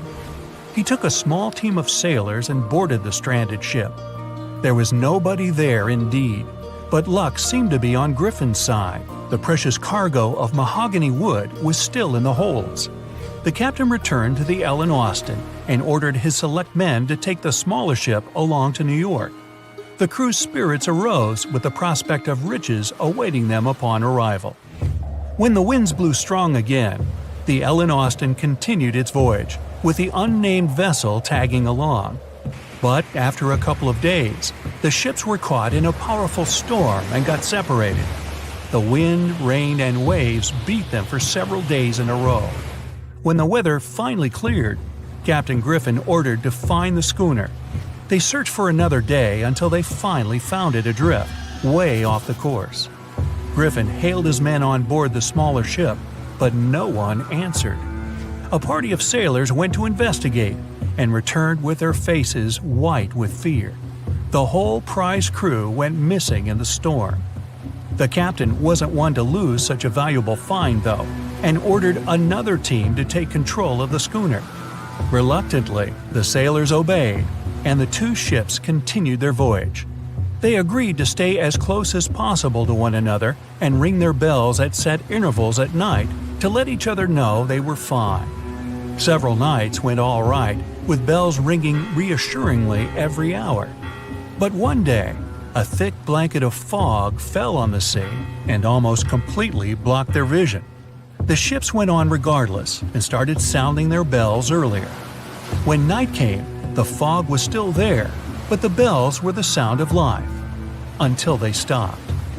Captain Griffin rang the bell once, then twice. No answer. The crew lit the fires and looked out into the sea intently, but the fog hadn't lifted, and they couldn't see a thing in the swirling abyss beyond the ship's board. Nobody could sleep that night, and they waited in silence until the break of dawn. The first rays of sun made the fog slowly disperse, and the whole crew went to the edge of the deck with heavy hearts. There was still hope in them, until the last strands of the mist went away, revealing a vast, calm, and most importantly, empty ocean. The nameless schooner was gone, and so was the second team of the Ellen Austin sailors. The ship sailed the rest of the way to New York in grave silence. Once it arrived at the port, the passengers were only too happy to leave the vessel, and no one so much as turned their head as a goodbye. That was the ship's last voyage as the Ellen Austin. That same year, it was sold to a German shipping company and renamed Meta. No one ever found the derelict schooner or the sailors that went missing with it. And that would probably be the end of this mysterious and unresolved story, if it held at least a little bit of the truth. In reality, none of the enigmatic things in the narrative actually happened. The Ellen Austin did indeed leave Liverpool and headed southwest to New York, and its captain was really A.J. Griffin, taking people to the American continent. But from here, the story falls apart. First of all, the ship went way too far to the north to pass the Sargasso Sea so closely. There was simply no reason to make a detour so broad. Even though the westerly winds were strong, it was still faster to take them head-on than to go in a southerly direction. So the Ellen Austin was probably nowhere near the Sargasso Sea and the Bermuda Triangle. Secondly, the triangle itself has been proven time and again to be nothing but a work of fiction. In fact, it gained popularity in the middle of the 20th century, while nobody even thought of drawing a triangle in the Bermuda area before that. The mystery was popularized by science fiction writers and became a common myth, while no serious research proved it any more dangerous than other parts of the world's ocean. So the crew of the Ellen Austin weren't even aware of the Bermuda Triangle back then, let alone afraid of it. Thirdly, the whole story was told and retold by magazines and mystery-loving personalities with ever-changing details. It first appeared in a newspaper in 1906 and already had the date wrong. The article said the voyage took place in 1891 instead of 1881. Later, the story resurfaced in 1935 on the radio with the wrong name of the captain. It was Baker, not Griffin. The date was also off, saying the trip was taken in August 1881, when the Ellen Austin was already renamed Meta. The legend grew upon with other strange details, such as the ship's route from London to Newfoundland, which was never the case. But the final debunking came from the archives of Lloyd's of London, the marine insurance market that keeps all logs of trade and emigration ship routes. The documents there say that on February 1881, the Ellen Austin completed its cross-Atlantic voyage to New York without incident. Captain A.J. Griffin off-boarded the ship with all his crew hale and hearty and declared no loss of hands during the trip. The voyage took over 2 months because the ship had to fight strong westerly winds pushing it back towards Britain. The crew reported no strange encounters on the way, and the whole thing was as boring as could be. And even the passengers must have been smiling when they stepped on the American soil at last, unaware of the phony baloney story they were about to be a part of.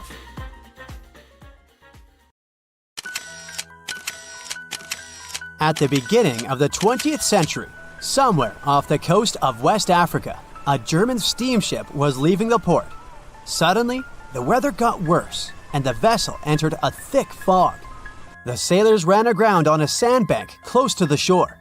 Luckily, no one was hurt, and they were even able to save their precious cargo. But the ship was stuck in the sand for good. And it was not alone there.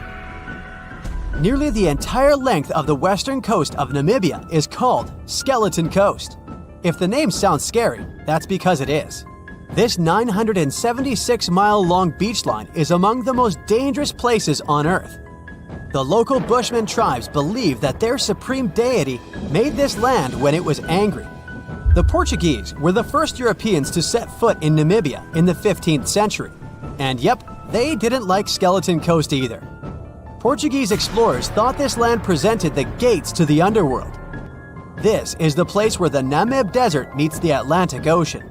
It might be dangerous, but it's actually beautiful. Plus, it's a UNESCO World Heritage Site. If Skeleton Coast had a PR manager, they would quit on the first day on the job. The area is not exactly tourist-friendly, because of its geography and history. Beneath the sand and the waves, there is a secret ocean currently lurking for unsuspecting sailors. It's called Benguela Current. It flows towards the north along the coast of southern Africa. This part of the Atlantic is rich in marine life, but the current's land neighbor isn't that happy with the deal. This arid climate created the Namib Desert, one of the driest regions on Earth. And that marine life I just mentioned? It's sharks. 11 species of them to be exact. And yes, the great white decides to pop by once in a while. So far, we've got a desert landscape, strong currents, and sharks. Not a place for a beachside resort, definitely. But if someone ends up on Skeleton Coast, will they know they're in danger? Don't worry, they will. The beach is littered with wrecks of all sizes and shapes. If you remember that German ship I mentioned in the very beginning, its massive and rusted stern is now sticking out from the desert sand. There are some 500 wrecks in total scattered along the coast, and it's a mixed crowd, from Portuguese galleons centuries old to ships that ran ashore here in the 21st century. A modern fishing ship called Zela India managed to slip from its tow rope in 2008 and ended up on Skeleton Coast. Okay, it didn't escape on its own, it had some help from the elements, but it's better to be a tourist attraction on a beach than to be broken up for scrap. That's where the trawler was originally going, poor thing. Skeleton Coast's most famous inhabitant, to call it such a place, is the wreck of the Dunedin Star. The British cargo liner ran aground here in 1942. The massive rescue operation that followed reveals why it's so dangerous for sailors to end up here. The rescuers managed to save all of the crew and passengers, but at a heavy price. An aircraft and a tugboat were lost in the process. It took the last of the rescuers a full 2 months to return home to Cape Town. Why, you might wonder? One look at the map of the region reveals the reason. It's an endless sea of yellow, which is the sand. There are so few roads here, so Skeleton Coast is hard to reach by land. There are also legal obstacles. You need a special permit to drive into the area. But the skeletons in the name of the area don't only refer to ships, they also stand for animal bones. Most of these belong to whales and seals. Many animals have adapted to the area, so lions and hyenas roam the coastline in search of a meal. Yeah, now there are hungry lions as well, as if those sharks weren't enough. Other animals with a temporary residence on Skeleton Coast include elephants, cheetahs, leopards, and giraffes. In 1971, the Namibian authorities established a national park here, but except for surfers, after an adrenaline rush, they don't get many visitors. You can understand why. The Namib Desert is the oldest desert in the world, and it's not very tourist-friendly either. Those who travel to the region should pack sunscreen and a warm winter jacket. A weird combo, right? Well, not so much when you think that during the day, temperatures soar over 110 degrees Fahrenheit. At night, the air temperature drops below freezing. What a climate roller coaster! And that's not the final danger. Yep, there's more. Remember how that German ship got lost in thick fog? Yeah, it wasn't a one-off event. Because of the region's climate, fog shows up frequently. Sailors should cover their ears now, but this fog is actually good for wildlife. This is their only source of water in the Namib Desert. Reptiles and mammals have adapted to the harsh climate. They use as little water as possible. Shifting sands, thick fog, strong currents, lions, and sharks. Not the stuff you would put in a tourist booklet, but Skeleton Coast isn't the only beach on Earth you wouldn't want to spend your vacation on. I will take you to Cape Tribulation in Australia. The area covers some 48 square miles in the northwestern part of the continent. And no, the area is not as dry as Skeleton Coast. It's part of the Daintree rainforest. You could say that here, it is the rainforest, not the desert that meets the ocean. The beach at Cape Tribulation is straight from a postcard. But looks can be deceiving. Australia? Probably sharks. No, crocodiles are out here to get you if you decide to go for a dip in the sea. There are saltwater crocodiles that the locals call salties. Well, that's a cute nickname for such a dangerous reptile. And it's not just them. the wildlife seems to have a beef with visitors. From October to June, the waters around Cape Tribulation are full of box jellyfish. Their venom affects the human cardiovascular system. When touched by a jellyfish out at sea, swimmers won't have enough time to reach land for help. Vinegar helps neutralize the sting, so you might want to keep a spare bottle in your luggage.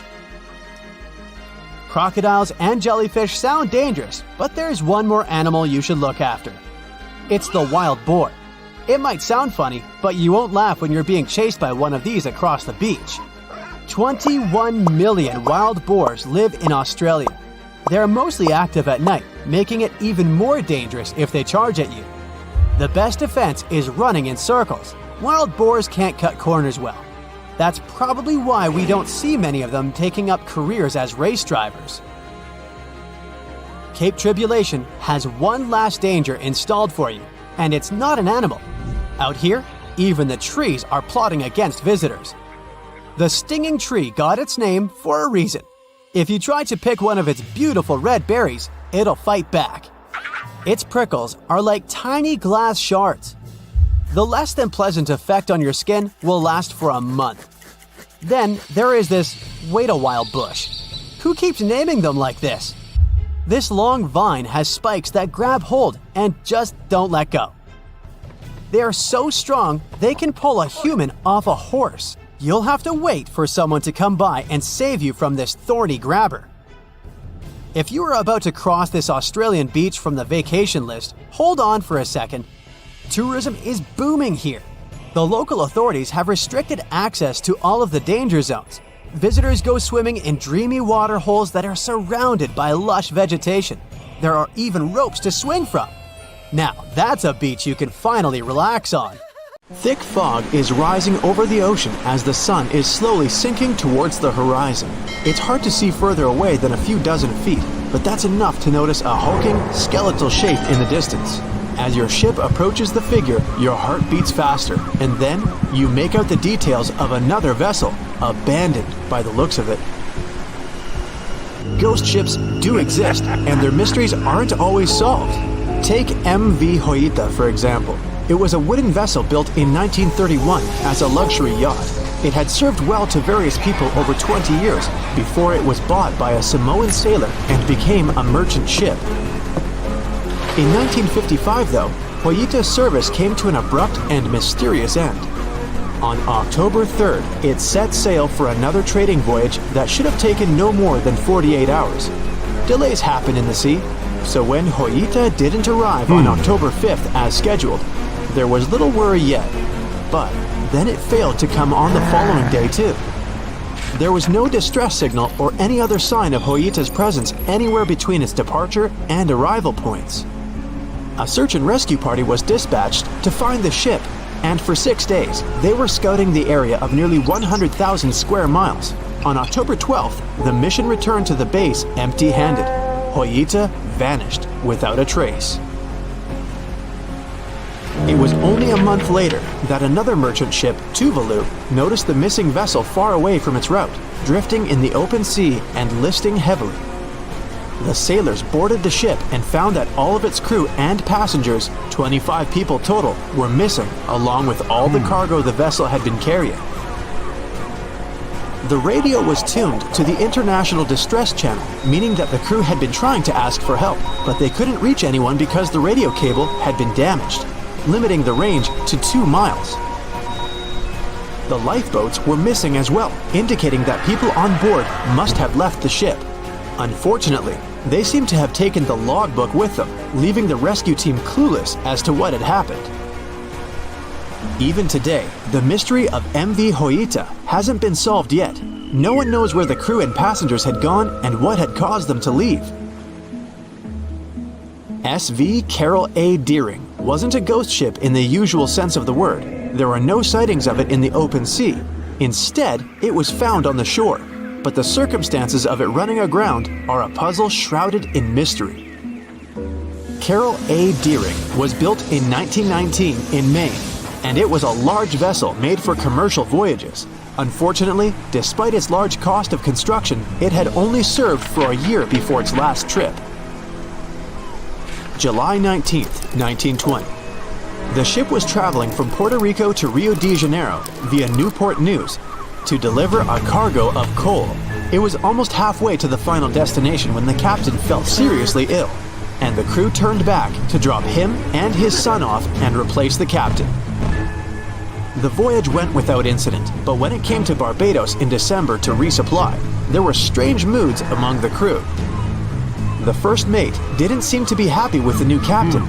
No one paid much attention to it back then, when they probably should have. The last sighting of Carol A. Deering at sea was on January 28, 1921, when a lightship noticed it off the coast of North Carolina. There was some commotion on the quarterdeck of the ship, where the crew were normally not allowed. Then, another vessel sighted it, but there was already no one on the decks. On January 31st, the merchant ship was found hard aground in the Diamond Shoals, a site notorious for numerous shipwrecks that had been occupying there for centuries. When the search and rescue party boarded the ship, they found it abandoned, the log and personal belongings of the crew gone, along with the 2 lifeboats.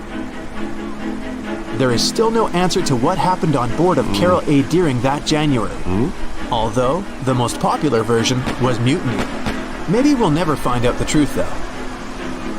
SS Bechimo is perhaps one of the most notable ghost ships in history. This large cargo steamer was built in 1914 in Sweden and plodded its way dutifully over 16 years, trading provisions for pelts with native tribes of Alaska and Canada. But then, on October 1st, 1931, Bechimo got caught in pack ice. At first, it seemed the crew would be able to wait it out and continue on their route because the ship broke free in a couple of days. But in less than a week, it became caught again, this time for good. In another week, a rescue party was sent to fetch 22 of the Bechimo's crew, while another 15 remained behind to wait through the winter if necessary and get the ship back. But a month later, after a powerful blizzard struck their camp, the sailors went out of their shelters only to find the ship gone. Luckily, a few days later, a native hunter told the Bechimo hadn't been lost yet. He'd seen it about 45 miles from where they had been stationed. They managed to track it down, but decided the ship wouldn't survive the winter. So they took the most valuable cargo from its hold and abandoned it. They were wrong though. SS Bechimo did survive that winter, and many more that followed. When the ice broke, it sailed away on its own, drifting listlessly along the shores of Canada and Alaska. There were numerous sightings of the ghost ship, sometimes adrift in the open sea, and at other times stuck in the pack ice again. People attempted to board and salvage it, but weather conditions or lack of equipment always prevented them. SS Bechimo was last sighted by native Alaskans in 1969, 38 years after its abandonment. What became of it later remains unknown. The story of SS Orang Medan is one of the most puzzling and harrowing ghost ship stories of the 20th century. No one even knows for sure if the ship even existed in the first place. It wasn't recorded in Lloyd's Shipping, the International Register of Ships, which makes it either a tall tale or a vessel that avoided being officially recognized for some shady reasons. In any case, the accounts as to what happened to the Medan vary. According to most reports, it was carrying some unknown cargo in the Indonesian waters when a distress call was received by another ship in the vicinity. The officer on duty heard an SOS message, but its contents are different depending on the accounts. The message did not repeat, and the crew of Medan didn't answer to any attempts to contact it back. The ship that received the distress call hurried to the rescue, but they only reached the vessel the following day, when it was already drifting and slightly listing. When the rescuers boarded the ship, they found that none of the crew had survived. However, one lifeboat was missing, which implied that there was at least one crew member who managed to escape. What happened to the rest of the people on board remains a mystery to this day. Still, there are no hard facts about this story, so we might never find out whether SS Orang Medan was actually a ship and not a thing of fiction. SV Zabrina was a 3-mast sailing barge built in 1873 for river trade ships in South America. She served for well over 4 decades, proving to be a sturdy and reliable ship. It was later transferred to Europe, where it continued serving its purpose well. But then, In October 1917, Zabrina set sail on a regular voyage only to be found ashore several days later. Mysteriously, although the ship was perfectly intact, the entire crew of 5 and the captain were gone. There is no direct evidence or hard facts as to what really happened that day. The most convincing theory is that the crew were washed away from the deck because of an underwater explosion. And then the ship sailed ahead without them, but the truth, as always, remains unknown. The moon shines brightly and illuminates the black water of the ocean. Thick fog descends on it in ominous silence. Then, it's suddenly broken by the creaking of wooden boards, followed by a rippling of the waves.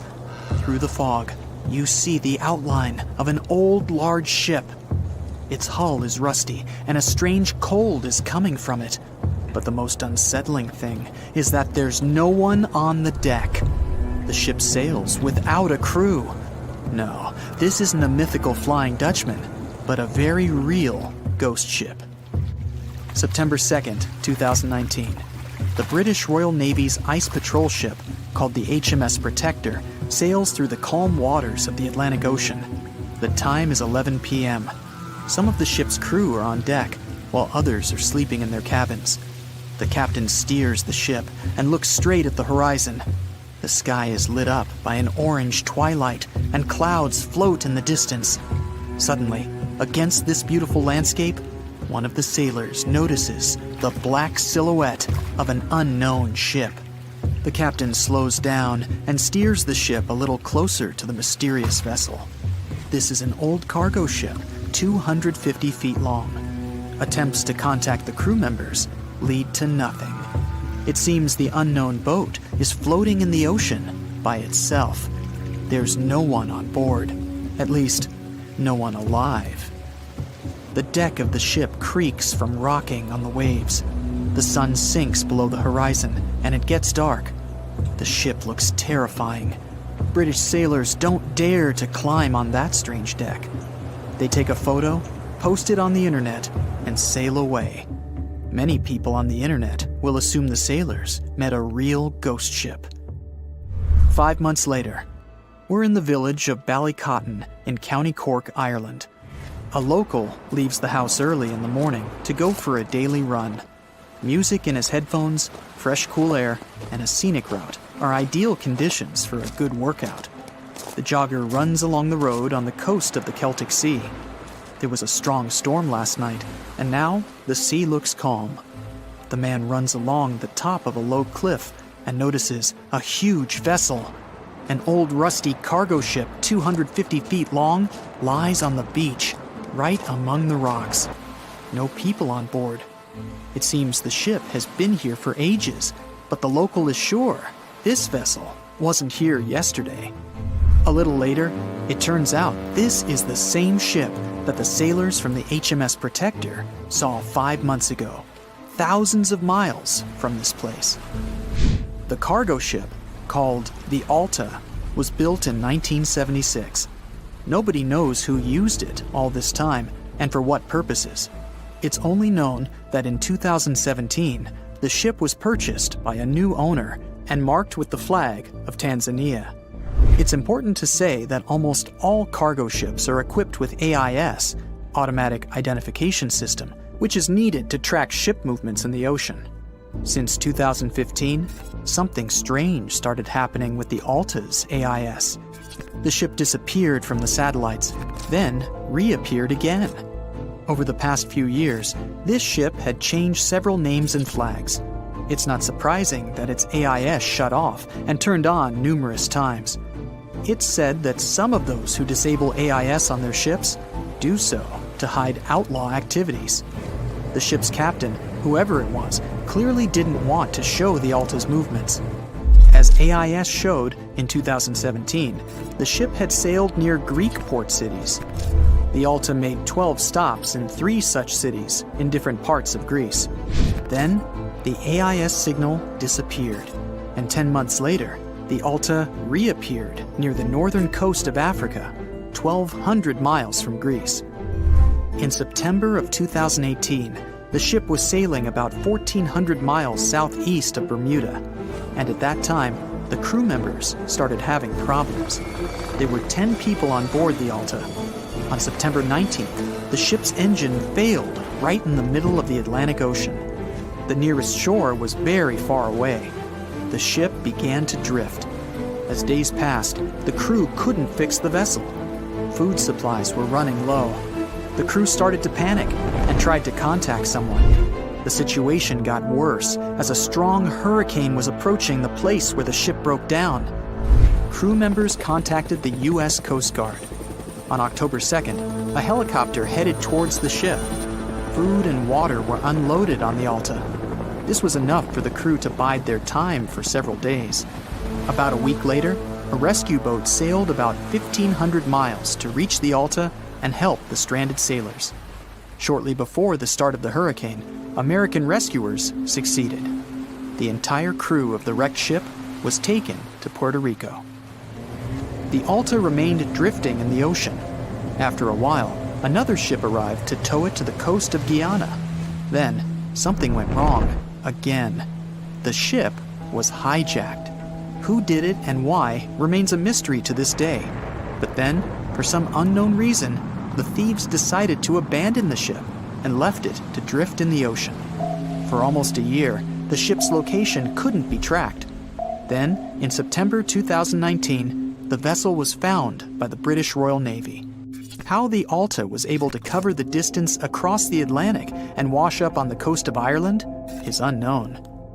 An investigation has been launched in Ireland. It's necessary to identify the owner of the vessel and find a responsible person to take on the task of towing it. But no one has since been found. Once, an unknown person called the Irish authorities and introduced themselves as the owner of the ship, but didn't provide any evidence. Several barrels of oil were found on board the Alta. To dismantle the ship, the Irish authorities will need to spend about 10 million euros. Local residents are annoyed by the wreck too. Corroding metal is bad for the environment, and kids have already snuck on board and posted a video on the internet from inside the abandoned ship. The further fate of the Alta remains unresolved. It's still lying there. That ship sailed in the ocean for just 2 years. Now imagine if some other managed to drift for 38. In all that time, no one could catch this ship, and people still seek it. That vessel is called the SS Bechimo. It was a merchant ship owned by a Canadian trading company. In 1931, the ship got stuck in ice off the coast of Alaska. A strong snowstorm began. The team waited a week for it to end, but the storm only intensified. One day, the weather improved a bit, and part of the team was evacuated to the nearest city. Another part of the crew, with the captain, set up camp near the ship. The storm started again and didn't stop for a long time. The blizzard was so heavy that the ship's captain couldn't see beyond his arm's reach. Finally, when the storm was over, the captain saw that the ship simply vanished. He decided the Bechimo sank during the storm. A week later, the ship was found, drifting near the place where it was lost. The hull of the ship was damaged so badly that it was unsafe to sail on it. The captain decided to abandon the ship. However, it didn't sink. For the next 38 years, it was drifting at various points along the Alaskan coast. Several times, people climbed on the ship, including native Alaskan residents and a group of researchers. Attempts to save the vessel from the sea ended in failure. The salvage operations were hampered by drifting ice and bad weather. The last time it was seen was in 1969. The ship was frozen and blocked by the ice. In 2006, the government created a special project to find the Bechimo. However, in all these years, the ship still hasn't been found. Its fate is unknown. It's likely that the ship has finally found peace and is now lying on the seabed of the Chukchi Sea. It seems like we all cried watching the heartbreaking goodbye of Jack and Rose from the Titanic. Oops, spoiler, sorry. But the real-life stories from the sinking of the famous ship were no less touching. Joseph LaRoche was born in 1886 in Haiti to a wealthy family. He was growing up without a dad, but his mother was a self-made woman and a respected merchant. His uncle was the head of his country. Joseph was fluent in French, Creole, and English. At the age of 15, Joseph realized he wanted to become an engineer. There were no engineering schools in Haiti, so he moved to France to get his education. The journey took him a whopping 83 days. Still, in his student years, Joseph met Juliet in a suburb of Paris through a mentor. They soon became friends, and then it grew into something bigger. The couple decided to get married. There was only one problem. Joseph couldn't find a well-paid qualified job even after completing his studies because of racial discrimination. The intelligent young man realized he could do better. Plus, he needed to provide for his growing family. His third kid was on the way. His uncle back in Haiti promised he'd help Joseph secure a job as a mathematics professor. His mother was overjoyed that her son and his family would be living in Haiti. She bought them first-class tickets for the French liner La France as a reunion gift. But that liner had really weird rules separating parents from their offspring for meals. The LaRoches didn't want to leave their youngsters and make them feel sad on a trip across the ocean. So they decided to trade their first-class tickets for La France for second-class tickets for RMS Titanic's maiden voyage. The Titanic was all the hype, and it didn't separate families, so it looked like a great deal. They planned to change for another ship in New York that would take them straight to their final destination in Haiti. The family boarded the Titanic on April 10, 1912, at Cherbourg. They had 3 days to enjoy the luxurious staterooms, a dining salon, a library, and 3 outdoor promenade decks available to second-class passengers. Juliet sent a letter to her father from Titanic's final stop in Queenston, Ireland. She told him they were more than happy with the accommodation. They had 2 bunks in their cabin and a couch that converted into a bed for their youngest family members. The family made friends with some nice co-passengers with whom they had traveled together from Paris. She thought they had been the only other French people on board, so they sat together for meals. Juliet mentioned they had all spent time together on the deck of the liner. She also wrote the people on board were friendly, although some sources say the family had gone through quite a lot of mean stares, gossip, and remarks. On the night of April 14th, their exciting journey came to an abrupt end. Even though Titanic's wireless operators had received warnings about drifting ice from nearby ships, the liner continued to plow ahead at full throttle. It was around 11:40 p.m. when Titanic's hull collided with the iceberg around 370 miles off the coast of Newfoundland. The practically unsinkable ship was severely under-equipped with lifeboats, enough for only about half of its 2,200 passengers. The nearest rescue ship, the Carpathia, was too far away to help. A steward woke up the LaRoche family and took them to the lifeboats, as Juliet remembered later. She couldn't speak any English, so everything that was going on seemed even scarier to her. A little after midnight, the crew received the order to give priority to women and children when boarding the lifeboats. Juliet later remembered a terrible panic had begun, as people had been pushing each other to get to the desired seat. At some point, she felt they had pulled away her older daughter and thrown her into the abyss. A moment later, she had joined her Simone in the same emptiness. So, pregnant Juliet and her 2 daughters got spots in Lifeboat 14. But they had to say goodbye to Joseph as the boat was being lowered into the sea. He wrapped his coat around Juliet, saying she'd need it, and promised to get in another lifeboat and see her and the little ones again in New York. The 25-year-old Joseph LaRoche didn't manage to stay true to his word. In a couple of hours, Titanic sank underwater, taking the lives of almost 1,500 people. Joseph was one of them. Juliet and the girls were among the 700 survivors who had been rescued by the Cunard liner Carpathia several hours later. Once they reached New York, they were looking through the crowds of people, hoping to see Joseph again. When it became obvious they wouldn't find him, it was time for them to decide what to do and where to go.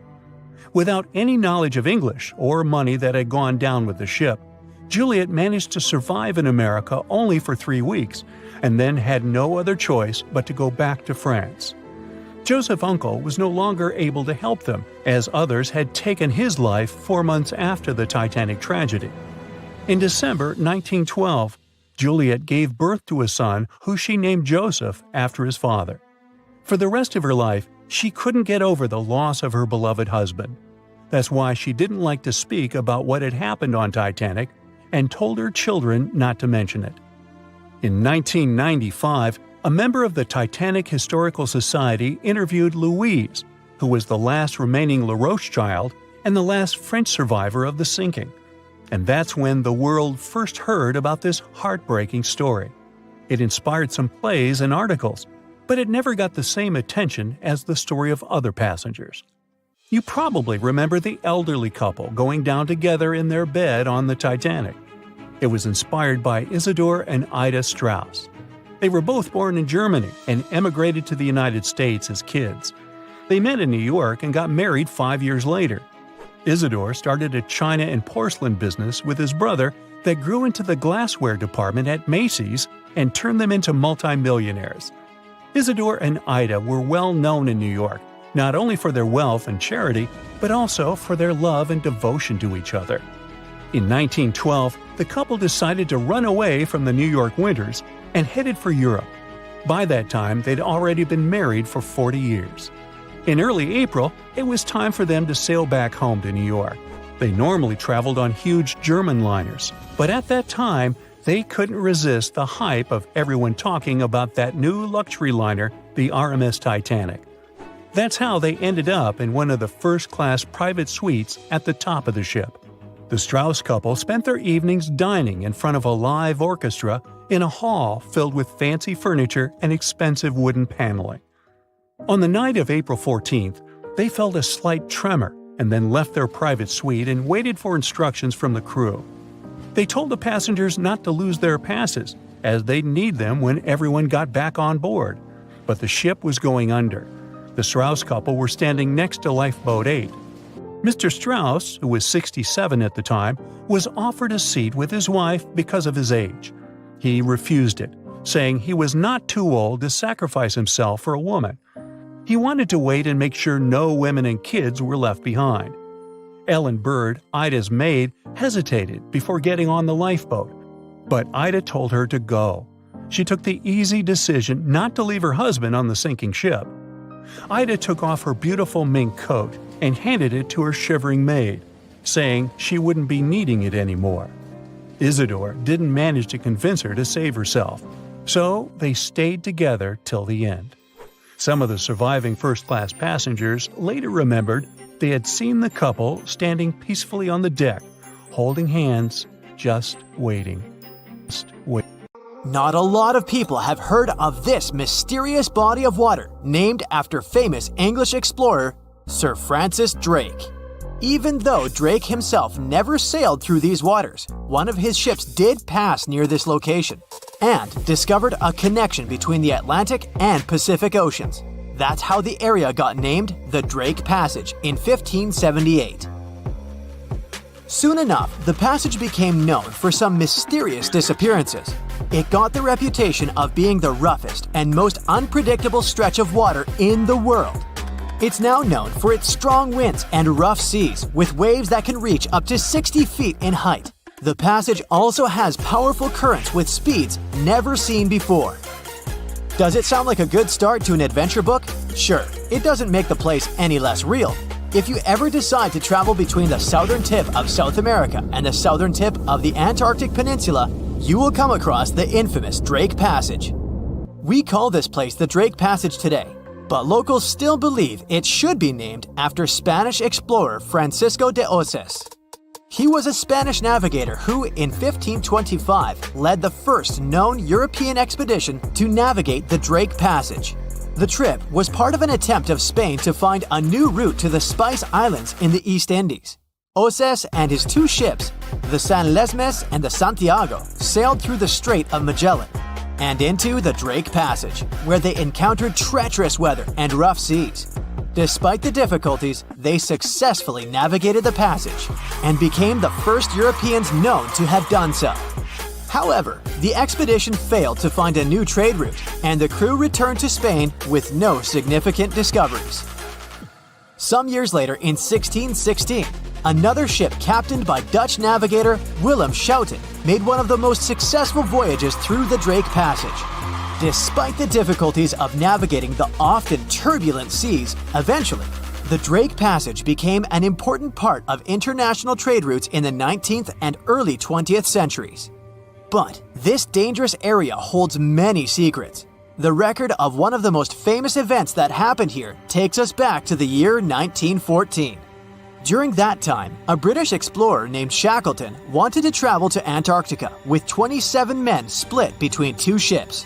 Those were named the Endurance and the Aurora. The explorers wanted to check out two routes that reached the continent. But in 1915, the Endurance got stuck in ice while crossing the Drake Passage and was slowly crushed. Shackleton and his crew had to leave the ship and could only gather some personal belongings. The Endurance eventually sank, and the crew had to survive on ice for a while. The mission changed from exploring to surviving, and only in 1916 all the men were rescued. The Aurora suffered a similar fate. It also got stuck in ice, and 3 men were lost at sea before the rest of the crew was rescued in 1917. For many years, the ship Endurance was thought to have been lost forever. But in 2022, a group of specialists went on a trip to find it. They left from Cape Town, South Africa on February 5th. The leader of the group said it was most likely the most difficult shipwreck search in history. They used special equipment to find the ship under the water and then used a special underwater camera to take a closer look. The members of the team were sure they had found the Endurance because it was in a place where very few ships had ever been. Despite being 10,000 feet underwater, the Endurance didn't look so shabby. It was actually pretty well preserved for a ship that had been underwater for more than 100 years. The explorers were still even able to see the word Endurance written on it. But it's not just ships that have a hard time with the Drake Passage. A plane with 38 people on board seemed to have disappeared over the Drake Passage in 2019, according to the Chilean authorities. It's believed it hit the icy and rough waters of the passage. Rescuers used ships, planes, and satellites to search for the missing plane and its passengers in the area where it had last sent messages.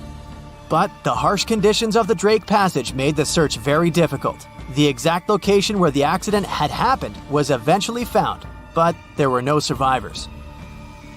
The Viking Polaris is another of those ships that got damaged in the passage, even though it was designed for tough conditions. It was faster than most ships and more stable because of special equipment that kept it balanced. One night, back in 2022, the waves were indeed big, but the ship seemed to be doing well in the rough weather. But then, on its way back to port in Ushuaia, Argentina, a rogue wave suddenly hit the ship without warning. People on board felt like they had been hit by an iceberg. Rogue waves are much taller than other waves around them, and they're very unpredictable. Scientists still don't know exactly why they occur. When this rogue wave hit the Viking Polaris ship, it immediately broke windows on the second deck. Some people on board were hurt, but thankfully, most of them had been properly trained before boarding the ship and knew what they had to do in case of an emergency. The crew was also very good at helping the passengers. Most of them even claimed later that they would board the ship for the second time, despite such an unexpected experience. The boat eventually made it to the port without suffering further damage. What makes this region so hard to cross, though? For starters, the Drake Passage is a wide and deep area of water. It's about 500 miles wide and has a depth of 15,000 feet. Even the most experienced sailors who cross the passage every year say it can be dangerous, unpredictable, and even scary at times. And that's even considering the modern technologies we have today. The area is a mix of warm and cold temperatures, which can result in ravishing storms. Strong winds from the west push the water from the Pacific Ocean into the passage, creating waves and swells that can reach up to 30 feet or more. If accidents happen here, things can get ugly faster than anywhere else. The Drake Passage is a part of the ocean where the water is very cold and has strong currents. The bottom of the ocean there is also not stable, making it harder to find things like a plane or a ship. These days, we have modern technology that helps us feel safe, even when we're passing through rough seas. However, if you are planning to travel by boat to Antarctica, make sure you're ready for the rough sea in the Drake Passage, and for feeling a little uneasy. This can happen even to the most experienced of people when the waters are rough, but it's especially tough if it's your first time. Some people bring remedies to avoid feeling sick, like ginger gum or scented wristbands. Others find it helpful to look at the horizon. Test things out to see what works for you. Once you arrive at the Drake Passage, you'll be surprised to see that lots of different animals live there.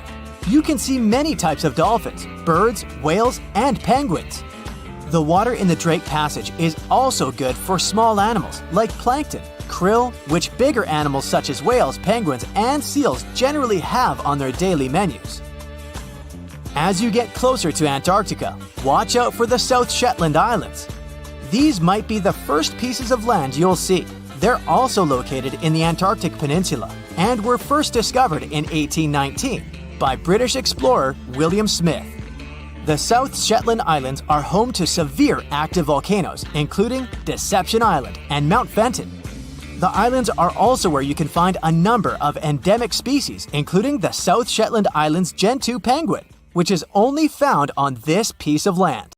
Welcome to the Spirit of Discovery cruise ship, which will take you on an unforgettable sea voyage around the Canary Islands. The azure endless ocean, delicious food, the highest service, premium cabins, and a terrible nightmare that you will probably remember for the rest of your life. This is exactly how one luxury trip of the Saga Cruises Company ended last year. Instead of relaxing during the cruise, passengers felt fear and horror, and even had health problems. And that's why. On October 24th, the Spirit of Discovery liner started a 2-week cruise around the Canary Islands. There were about 1,500 people on board. About 1,000 were passengers, and the rest were crew members. The first week went great, but then the liner encountered a serious problem called nature. There were strong winds and big waves. The captain decided to return to the UK ahead of time, but the decision was made too late. The ship was caught in a severe storm in the Bay of Biscay. A powerful wind with a force of 11 points hit the vessel. To make it easier for you to understand, the 11-point wind is able to tear out trees together with roots, destroy residential buildings, and plunge entire cities into chaos. Such a storm is rare, but Spirit of Discovery was unlucky enough to get into its epicenter. 11 points is the penultimate place on the Beaufort scale, which determines the wind rating. The most powerful storm has 12 points, and this is a hurricane. The wind reached a speed of 65 miles per hour, which is about the same as the average speed of a car on a highway. Not only did it push the Spirit of Discovery, but it also raised huge waves 25 feet high. Just imagine a wall of water the height of a 3-story building collapsing on a lone ocean liner. At that moment, the captain sent a message to all the passengers through the cabin speakers so that no one left their place. And his voice sounded worried enough. All the passengers had to lie down and hold on tight. According to the witnesses' words, the ship remained caught in the storm for about 15 hours. They held on with all their might so as not to crash into the walls and floor. All this time, tables were flying around the ship, dishes were breaking, furniture was moving all over the cabins. The waves smashed windows, partitions, and doors. Some people were knocked down because they couldn't hold on for so long. The storm hurled the passengers from ceiling to floor, from wall to wall.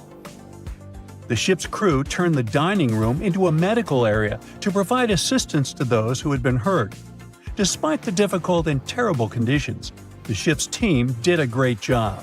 They regularly informed passengers about the current situation and tried to calm everyone down. There was no panic and chaos on board. When the storm finally ended, the ship continued its journey and finally reached land, where medics urgently evacuated 8 passengers to the hospital. One of them was never able to survive this storm. It's good the ship didn't meet a rogue wave during the storm. This is a natural phenomenon that can appear during a storm and even in still water. It's a giant wave with a height of 60 feet. Like a 6-story house, it collapses onto a ship with incredible speed and capsizes it. And then the wave suddenly disappears. This is no joke. A similar wave has been recorded in the Gulf Stream off of Charleston, South Carolina. It's scary to get in its way. Now, let's go back to the past to remember one of the most terrible maritime tragedies. No, we're not talking about the Titanic. We'll talk about the Greek liner Laconia, which set sail from the English port of Southampton on December 19, 1963, with more than 600 people on board. However, just 3 days later, a terrible tragedy happened to the ship in the boundless waters of the Atlantic. At 11 p.m., in the barbershop hall, an electrical malfunction occurred. The problem led to a fire, which quickly spread to other rooms. The crew couldn't cope with it, since the fire was spreading too fast. The ship's team turned on the fire alarm, but there was no command to leave the vessel. Only 2 hours later, the captain ordered the passengers to evacuate. All this time, people were either relaxing in their cabins or enjoying a party in the ballroom. The crew was probably trying to put out the fire without causing panic. However, when the situation became critical, the evacuation began. People panicked and ran to the lifeboats, but many didn't manage to get inside. One of them was John Morris. He survived this catastrophe and shared his memories of how he put his family in a lifeboat while he stayed on board the ship. He didn't even have a life jacket. Since there was nowhere to go, the ship's crew opened a bar so that people could relax a little. However, at that moment, boilers began to explode inside the ship, and it became clear the vessel wouldn't stay afloat for too long. John Morris decided to jump into the water right in his tuxedo. As soon as he was overboard, he grabbed onto a piece of wooden deck cargo and swam as far away from the ship as he could. The giant liner could sink at any moment, and when such a huge object goes down to the seabed, it forms a water funnel that pulls along everything around. Rescuers arrived at the scene sometime later. Fortunately, John Morris's pregnant wife and young son were alive, but his mother-in-law unfortunately didn't survive the disaster, like many other people that day. Of course, after this incident, the Greek Ministry of Merchant Marine initiated a thorough investigation. For 2 years, they collected information from passengers and the captain, studied the technical characteristics of the ship, and eventually came to certain conclusions. According to them, the ship's crew gave the evacuation order too late. Not all passengers were able to get into lifeboats, but half of those boats remained on board because of the chaos that prevailed during the evacuation. Several officers of the liner were accused of negligence, but the captain and his first mate received the most criticism. As for John Morris, he stated that he felt himself under protection that day. Another unusual story happened on a cruise ship relatively recently. Spoiler alert, the ship didn't sink, there was no evacuation, and the weather was good. However, for many passengers, this journey became a real challenge. Imagine that you've been working for a long time and saving up money to go on your dream trip on the Celebrity Mercury cruise ship in the Caribbean. You arrive in South Carolina, from where the ship begins its journey. You get on board, looking forward to a week's rest. At first, everything is fine. People are having fun, chefs are cooking delicious dishes, and beautiful daytime landscapes turn into night parties. But then suddenly, many passengers start throwing up. Someone is in a hurry to go to the toilet, and someone stays and vomits right in the halls. The cruise turns into chaos. More and more people feel terrible because of unknown poisoning. You also visited the restaurant and eaten seafood, but fortunately, the disease has avoided you, which can't be said for more than 400 other passengers. Almost every 1 in 4 people on board face gastrointestinal problems. There were almost 2,000 people, and a quarter of them are in bad condition. Crew members do endless cleaning. They wash the deck, give people nausea pills, and ask them not to leave the cabin till the illness passes. The captain sends several samples ashore to determine what caused the poisoning. Unfortunately, the cruise is already ruined, and all the passengers have unpleasant memories. So the company organizing the trip issues certificates that can be used on future cruises. It's not the most pleasant experience, but it's still better than nothing. Now, imagine if, instead of just feeling sick, people got infected with some kind of bacterium that would turn them into zombies. It would be much more exciting and scary. Now, do you think you could survive on such a ship full of zombies? And how would you do that? Tell me about it in the comments. The year was 1865. It was a boom of migration worldwide, with novel places discovered and new settlements created. Without planes like we have now, a ship was the only way to escape from the old life and journey towards a new, hopefully brighter future. So, a voyage like that was quite a regular thing to do. More than 500 immigrants safely reached Queensland, and the ship was supposed to head back to London sometime later. It was indeed a long journey, but not many people were willing to return to England. After all, they had chosen to come to Australia to create a brand new life. So it was only natural that the ship would come back nearly empty. However, the return trip was still quite lucrative, thanks to the cargo the ship would carry. The amount of produce ready to be shipped was substantial, primarily consisting of wool soaked in arsenic, tallow, and hides. It was two birds with one stone. Not only could the crew wait out the winter, warm in Australia, while England endured bitter cold, but they also wouldn't waste their time. With the sheer volume of produce to be loaded, it would take them around 3 months to accomplish this task. Reports were circulating that the Fiery Star was almost done loading up, but it turned out that the assessment was a bit too optimistic. To pass the time, Captain Ewell thought it would be a good idea to reach out to the Acclimatization Society and offer to help transport any animals they wanted to send to England on the Fiery Star. He already had some emus and kangaroos on board, but there was still room. The society held a vote, and they were totally on board, pun intended, with Captain Ewell's idea. They figured sending some Taligalas would be a great plan. Even though a few of these birds were already in England, the French Society needed a couple, and they could get them shipped there through England. Little did the crew know that all this cargo, all the produce they were willing to sell in England, would ultimately lead to the ship's destruction. Not only was the Fiery Star lost, but most of the people on board did not survive to complete the voyage. March 23rd. That was the day when the ship manifest was finally published. A manifest is a list that details the cargo, passengers, and crew of a ship, plane, or vehicle, primarily for customs officials. This document helps those involved in the transport verify that everyone and everything that was loaded is still on board when the vehicle reaches its destination. Once it's published, it means the ship is almost ready to depart. There were 3 possible ways of passenger accommodation. First, there was the saloon, the antiquated name for first class.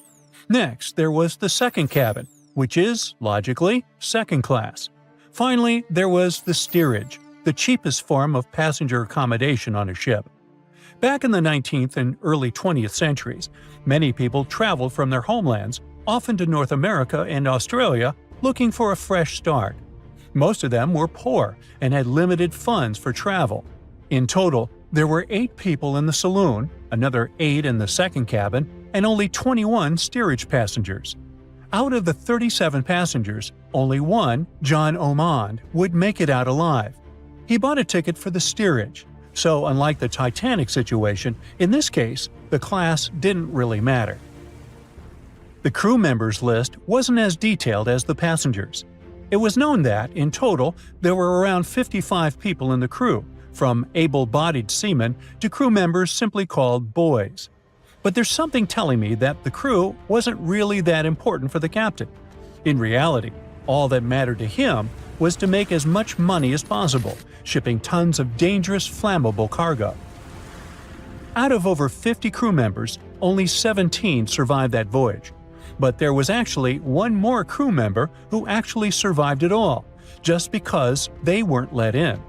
Sarah Johnson disguised herself as a man and planned to sneak onto the ship. However, something about her looks made the captain get suspicious. So he called the police and made Sarah leave the ship as he didn't want any immoral behavior to take place. Well, he saved her life. For him, it was the last voyage. The captain, W. Hunter Ewell, was quite a celebrity apparently. He already had a record of the safe landing of immigrants in the previous year, so there seemingly was no reason to worry. The trip promised to be safe. Clipper Fiery Star left Moreton Bay bound for London. The passengers took their places. The cargo had already been loaded. The full list is astonishing. In addition to all the wool, tallow, cotton, hides, and horns, there were also 6 cases of arrowroot and various other packages. And we can't forget the animals the captain took aboard too. The Fiery Star was far away, yet still observable to the east as it headed toward the Pacific Ocean. This was the last information available until May 26, when news of its destruction emerged from Brisbane. Chief Officer William Sargent's log reveals that the Fiery Star took 12 days to reach the southern tip of New Zealand, passing on April 11, 1865. The trip was going well until heavy seas ruined 2 longboats on April 17. On this day, a strong odor of smoke alerted the captain. When he checked, he found the lower hold completely filled with smoke from a fire fueled by the ship's flammable cargo. The hatches were quickly closed to try to contain the flames, but by the next day, the heat and toxic smoke had forced passengers out of their cabins.